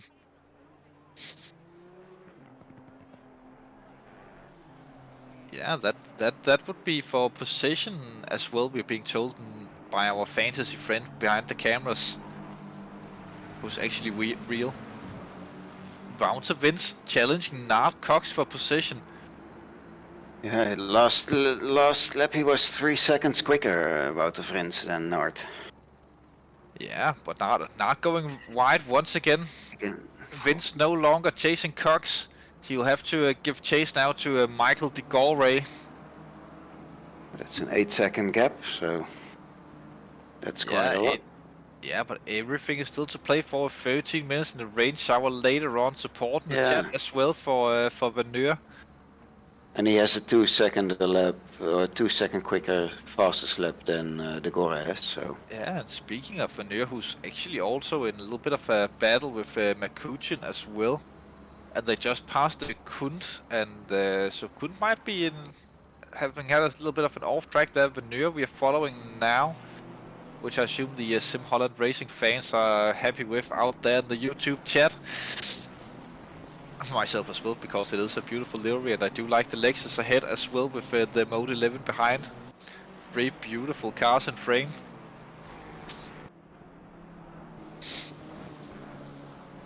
This is the thing with the Lexus when you're driving it. It is not that good in a lot of places around the tracks, but others it is super awesome. The acceleration is good on the car. The braking is a little bit lackluster, and the grip and aero of the car itself are also... it leaves a lot to be desired, but the acceleration and top speed of that Lexus, that makes it so fun to drive. Also with the quite shallow but long body of the Lexus, it's quite a different platform that the car's built upon. As we still see Chris Wenning struggling to get past Hedges and Crawford. Yeah, but we said it before, right? It's such a hard track to pass. If someone is really just parking it on the line, then it's as we do really see difficult. the try there, slight contact. Wenning have to back out of that one, but that is puts McCaughan and Van Lier straight into this battle as well. And Hedges ran away from it, so. But I think Hedges. Oh, that's a way to block overspeed. Yeah, one of the many. Ooh, sliding around now. This surely will be a move for Chris Wenning. Ooh, contact. Yeah. Ooh, and the tap down the rear. Yeah. Crawford out into the gravel. Behind Bas as well. Support for Van Lier in the chat also saying that they would love rain so he could take his mandatory pit stop late on in the race, but oh, it disappeared again, that message.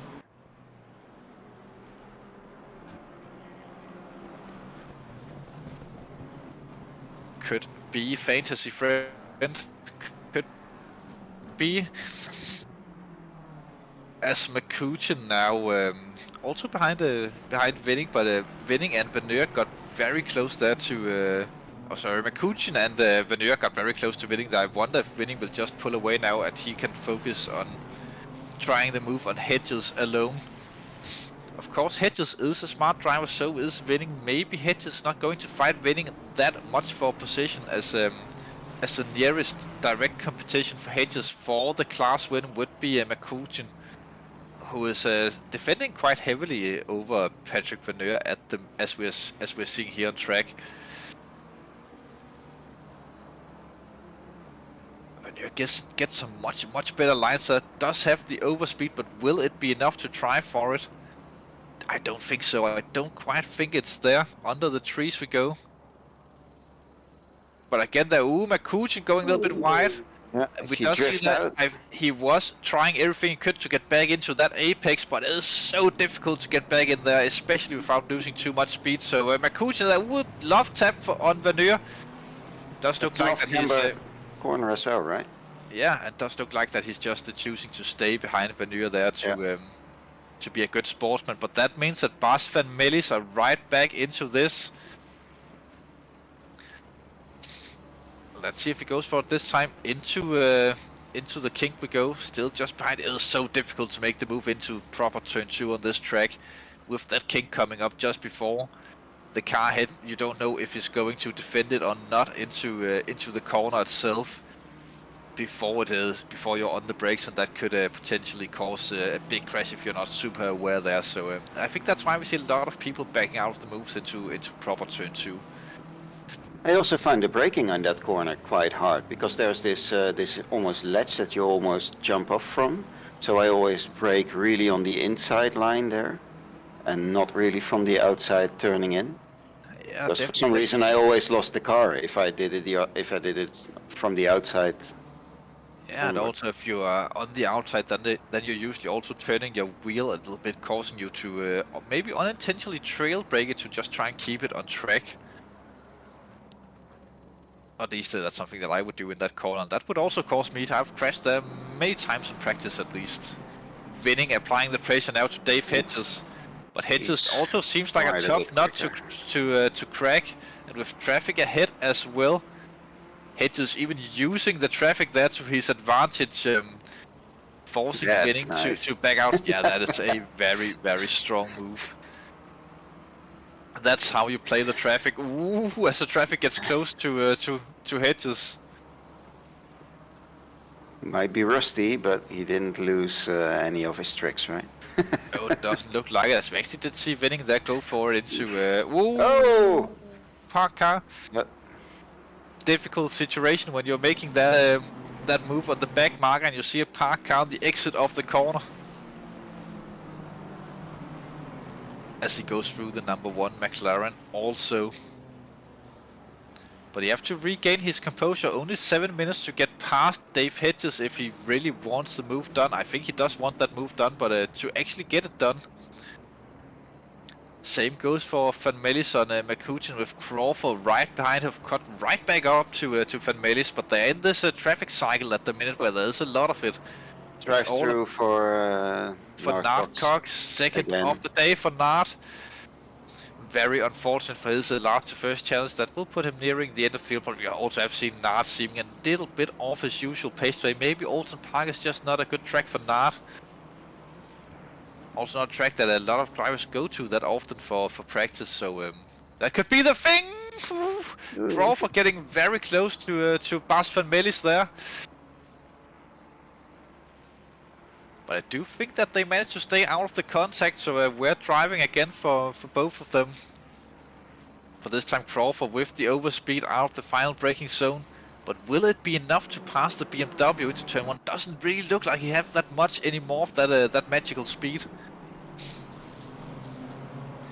This thing we know that Bas knows the Ferrari, not McLaren, but Bas does know the Ferrari quite well. He have driven that for endurance races, of course, in the past. So that will be super interesting if he can use it. Maybe his knowledge of the Ferrari against the Ferrari itself.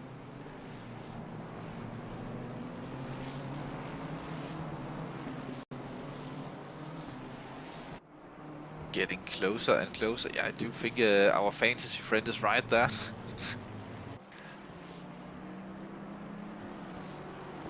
Let's see, Crawford does seem to have a lot of pace over Bas, but will it be enough? Bas is a seasoned driver, of course, so he knows how to defend this. We have seen Crawford with the overspeed last time, at least, out of these corners.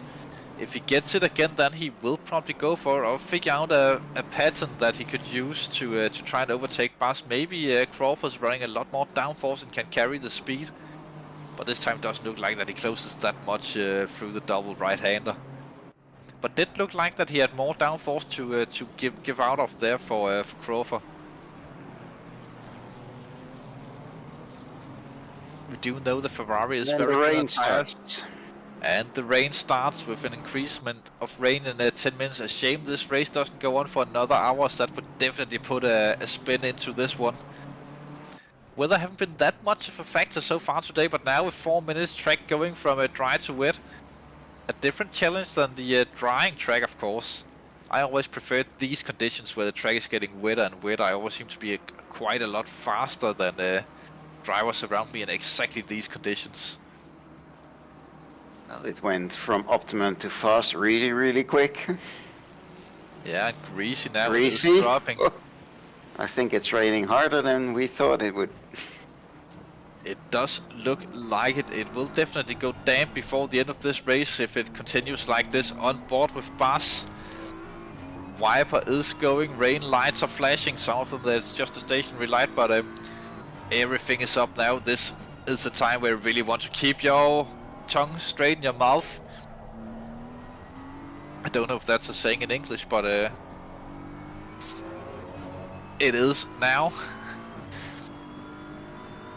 Oh, but this is a tricky situation when you are in these battles, both defending them and trying to get past.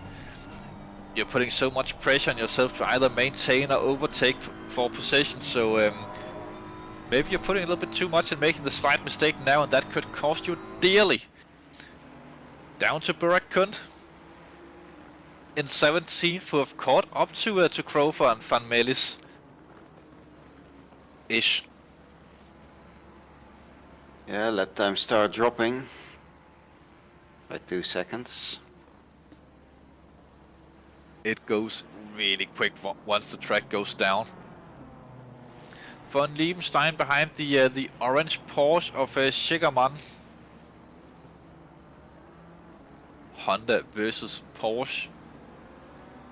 We know the Porsche is usually pretty good in the rain, or at least it used to be super strong in the rain, but Von Liebenstein is a quick driver, so he might be very, very capable of this as well, but again, it's a matter of mistakes now. The grip is dropping quicker outside of the racing line. The AC doesn't have that rubber feeling with when the rubber part of the tracks gets wet, that it gets a lot more slippy into the game that well, I think. So it is all about staying in the driest line possible. Though with rain like this, it is not that what is the word that I'm looking for, Frank? I don't know. Moist. It is. It's definitely moist. I think it is moist enough, not for a dry line, not to particularly form that easily. We do see a little bit of a drier line around the track, but that could also just be the rubber. Back up to the battling Van Melis and Crawford. Have Van Melis actually made the pass on Crawford? Looks like it while we were away. Or was he ahead always? He was ahead, I think. Ah, so we haven't done that. Wasn't Finning there as well? No. Oh, no, it's Finning. Yeah. No, yeah, what happened to Vinning? What actually happened? Oh, he already passed Hedges and Van Lier as well. And they're trying to chase down Kelsey here in the final couple of laps. I'm just trying to look on the track map for the race leaders to see if we do get one extra lap. I do think that he have started his final. He starts his final lap now, I think. No, that's the number 1 car that went past. Is it not the as we're speaking, Crawford does the thing with the tire barrier that we were speaking of so much earlier. Spinning off and getting into that wall, just getting a little bit wide in that kink. Michael Thomas, classic mistake, and Richardson also off track just a little bit earlier with traffic coming behind. What else, man? There should be a triangle. Yeah, track is now damp, so yeah. It is now officially damp. As we have Michael Thomas in the bottom right hand side of the screen, who have started his final lap. He have gone through the second of the chicane which cannot be named or mentioned by name. So when Michael Thomas passes the line, the race will be over for all the cars behind that's coming over. I wonder if Martin van der Kraan will just fall behind. If I was van der Kraan, I would stay ahead, because penalties could become a thing, and being on the same lap as the car ahead will be a very good thing for him, of course. And Van der Kraan knows this, being a seasoned driver, so he doesn't just let Michael Thomas pass through. As Michael Thomas wins the race, he had a mixed condition race, I would say. Oulton Park, great driving from Michael Thomas. We haven't seen him that much on screen this evening of racing, as he have just been leading out there from the front, as we follow Richardson across the line as well. Great driving from, maybe not the best from Richardson, only coming in 20th, but we had seen him a little bit off track a few times, maybe involved in something earlier in the race. We didn't really know. And Van der Kraan will of course be the last driver to finish the lap, but Hedges still under a little bit of pressure from Kuchen. Actually gets under a lot of pressure now, as he makes a little bit of a mistake. Not that much that it means anything really to him. We saw Vargas there coming across the line. Schickermann will be next in 6th position. But Thomas Fredriksson and Mitchell, the top 3 of the race in the Pro Class Silver, Hedges, McCutcheon, and Kunt in third, it looks like, and Kelsey wins the aim class. We haven't focused that much on the aim racing further down the field today. So who finished where, Mr. Hub, in that class? You could probably tell us. Well, Kelsey first, and then we should have Steve Parker and Ian van der Kraan. And that's it. Good drive from Because Parker getting all up. the other amateurs have left the server, I think. Yeah, and that's the thing when you are in. Maybe they actually finished the race and then just left immediately after. But that's the thing when you are racing even in lower classes. That's where points gets really important. Everything that you can get together is really important for those championships. As the racing have ended, waiting for to see if people comes into the interview rating room. But interesting one this evening. Any words on the race, Mr. Hub? Well, enough was happening, that's for sure. I thought it actually, it was continuous action. So, as far as I think viewing a race like that, it's excellent entertainment, in my opinion. So, yeah, I really liked it, especially the change already and the conditions changing already at the start. That made it interesting. Also with the early pit stops by quite a few people. Yeah, I thought that we had a decent first couple of corners. We had not too much incidents up there, but let's start dragging people in for interviews. Dave Hedges that left us too early last time out for getting a few words out on the stream. Good race today. We did see you a lot on the stream, being in quite a few battles, but as always, difficult track to overtake on, and just hitting the apexes seems to be the trick for you.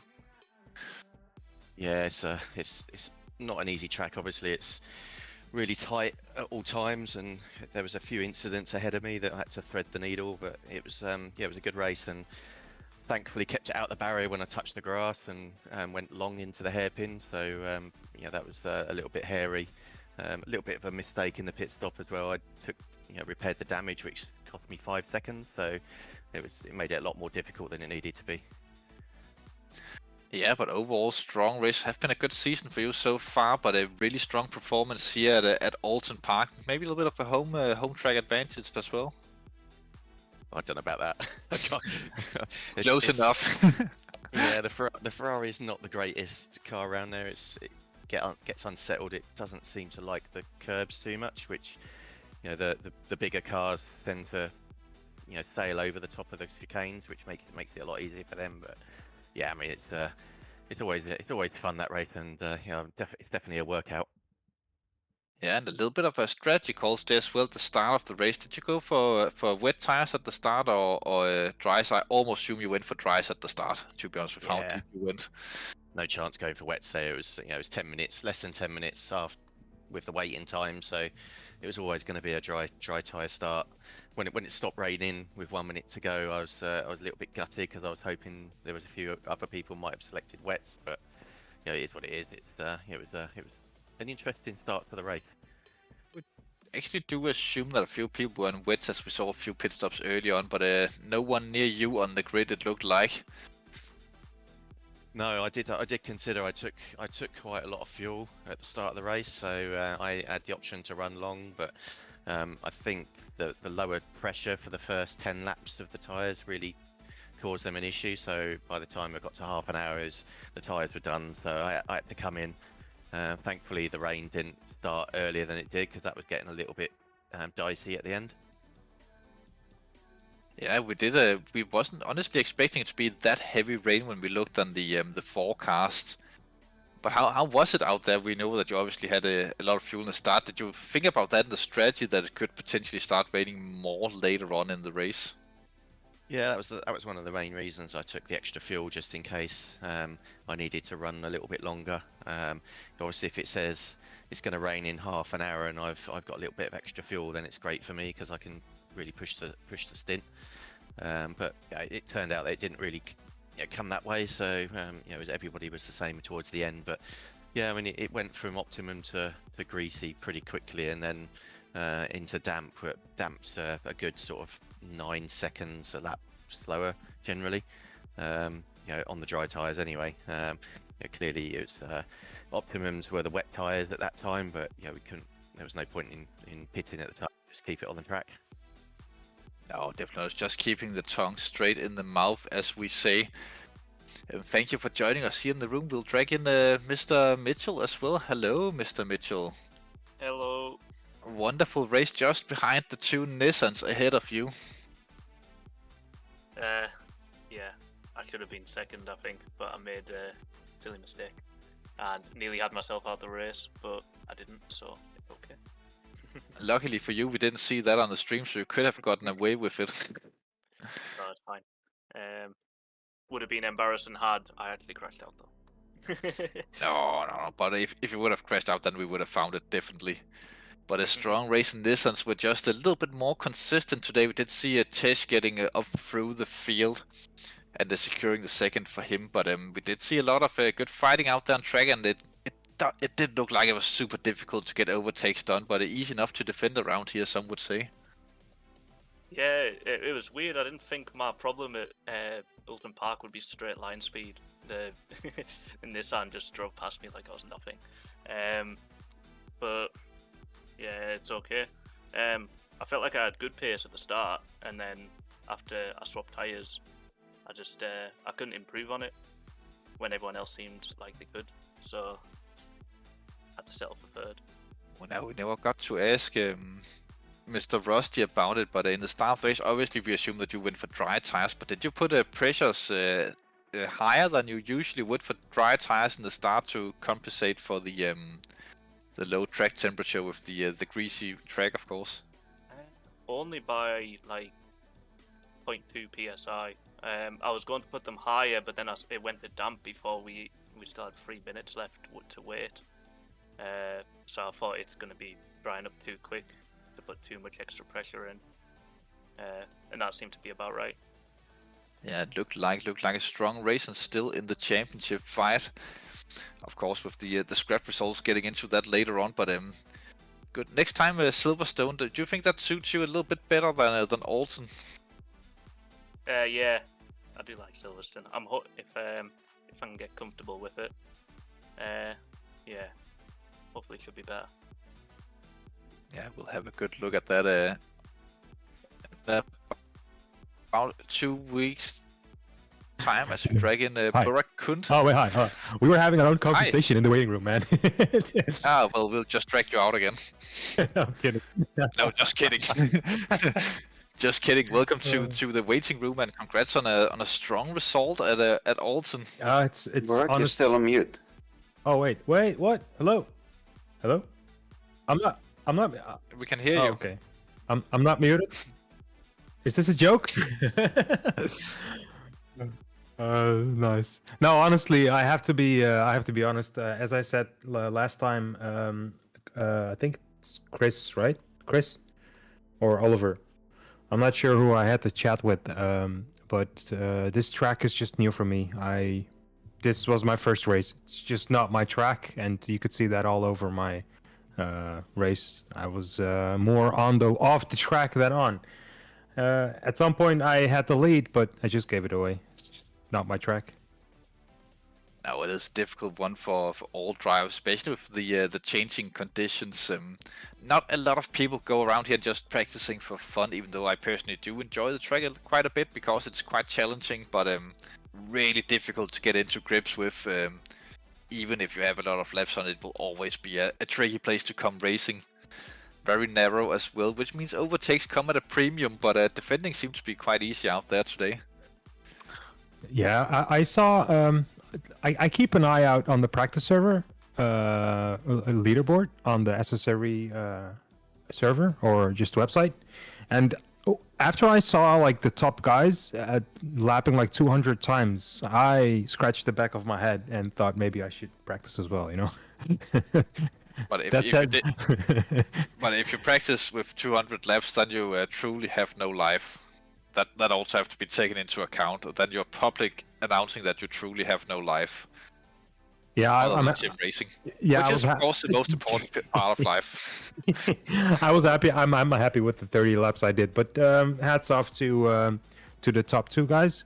Honestly, looking forward, I think Silverstone is one of my favorite tracks. Also, Hungaroring is not my favorite track, but I know the track already a little bit, so it's going to be an interesting ending of the season. I'm still in the lead of the championship, but knowing that the person in the Lexus, I forget his name, but he is quite quick. Yeah, he's quite quick. So it's going to be a really interesting Silverstone race, and an even more interesting ending of the season. So I definitely keep an eye out for that, man.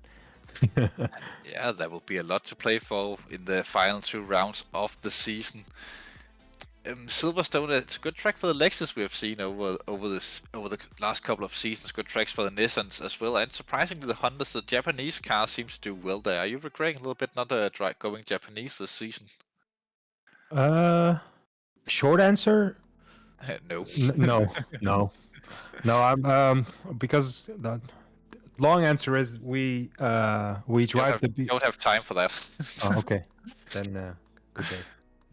Okay, fair enough. As we drag in No, the AM Still. drivers, congratulations, Kelsey. Also, super strong result for you. Basically, only pro drivers beating you and Steve Parker on the famous AM podium. Yeah, it was a nice. Well, I was dreading this track because normally I'm alright on single lap, quali or thing like that, respectable pace. But when it comes to actual race, I normally never have any good luck here. But I think even I was underfueled in the race. I was short a couple of laps, so when the rain came down, I was just like, "Oh, thank God!" So that played in my favor as well. So I was just at least able to keep out of trouble.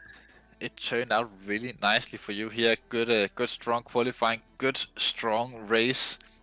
Would you say that you have dusted off the last bit of rust from underneath your racing shoes and are way back in it now? And Yeah, I think so. It was nice even to have Dave right next to me. Well, I think we're pretty close together pace-wise as well.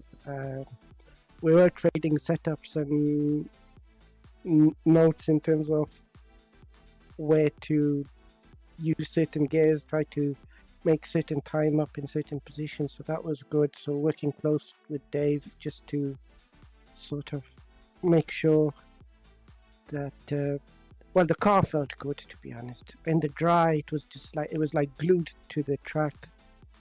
Of course, I think I had a couple of lapses in concentration where I did some big cuts, but apart from that, it was fine. The car was a dream to drive, to be honest. It was good. Yeah. it felt good. Many drivers do struggle a bit about around Oulton Park with all the elevation changes, the narrow track, the sharp corners, and the fact that a lot of the corners are off camber, and if you get a wheel onto the grass, then you sort of just get sucked onto the grass and continues out there. Yeah. Well, the car felt super stable, to be honest. It was not twitchy at all. It was, they had good traction. I was able to get off the slow corners pretty good. I intentionally chose not to battle, considering that we had a strong qualifying. I said if the people are faster in the race, I will let them by, because there was no point in trying to fight and lose positions that way. So I opted to take the safe bet and look at the championship as opposed to the race.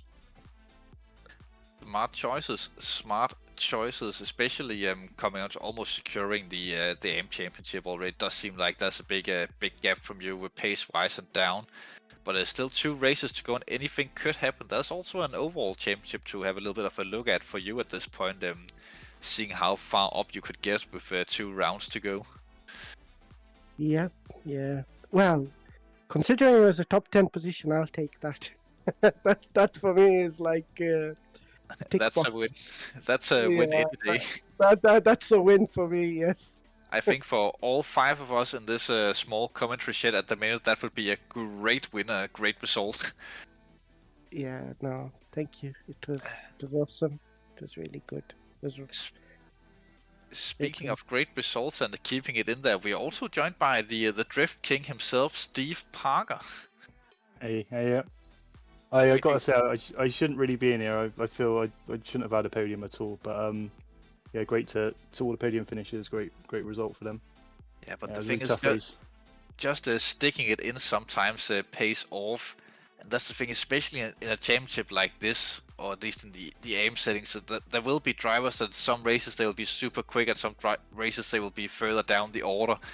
So just as getting those points over the other drivers when you can, that's always worth it. And yeah, and getting a podium at Oulton, that's not a mean feat. Just finishing the race is an achievement by itself.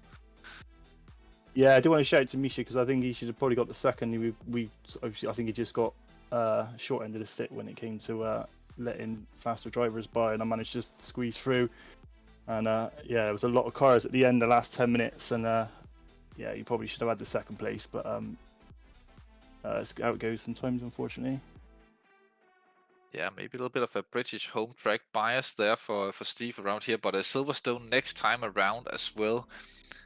British track that most of us we have probably driven quite a few more times than Oulton here in the sim. Do you feel better prepared for Silverstone and ready to take the fight to Kelsey? I think I probably prefer Silverstone. Yeah, probably more practice in it, but yeah, it can be quite a tough track, and I'm still getting used to the BMW. I haven't raced it for a full season on my own, so I think I've driven it a few times in some endurance, but not a full season. So I'm still getting used to how it drives compared to the Ferrari and the McLaren. So yeah, let's see how it goes. Can I be cheeky and ask Steve what his lap times are? So I know what I gotta measure up to. I'll let you know. I'll message you. I'll have to see. I'll have to update what they are in the BMW. Publish. Just do it on the practice server and we can see the leaderboard. If I can just tell you some pro times, does that mean you're going to work extra hard for it? I actually think that on Silverstone last time, Steve Parker, didn't you do like a 150 flat? With with one hand bound to your back and 1 foot in your mouth. Yeah, exactly. Yeah, one-handed. Yeah. Something like that, at least. At least that's how the story goes, and not to be a boring type of person. But any final words before we round off this evening of commentary? No. Wish everybody good luck for the next one. Happy practicing, and hopefully it goes good for all of us next time. Yeah, and I guess those were the words. I've been your commentator tonight, Mr. One of Oliver. Now I can't even say my own name. Oliver Anderson, Mr. One of Oliver. Joining me in the commentary booth tonight have been Frank Hopp and of course, as always, Grandpa Chris Hill behind the cameras. Have a good evening, enjoy, and come back in 2 weeks' time when we go racing once again. Well, come back Saturday, please, actually, when we go racing before the 10 hours of Suzuka, which we haven't mentioned all evening, which is a bit of a shame, but we go racing this Saturday at Suzuka for the 10-hour race. I'll personally be around to do some comps there myself, so stay tuned, have a good evening, and see you Saturday. Frank, you want to do the exit song? I don't know, that's always your job. Oh, I think we could all do it together. I enjoy and listen it. I think we should all do it together. You start us off, Frank. I have no clue how this song goes. How does it go? You just sing random things that comes to mind, like da da da da da do do do do da da da da do do do do da da da da da.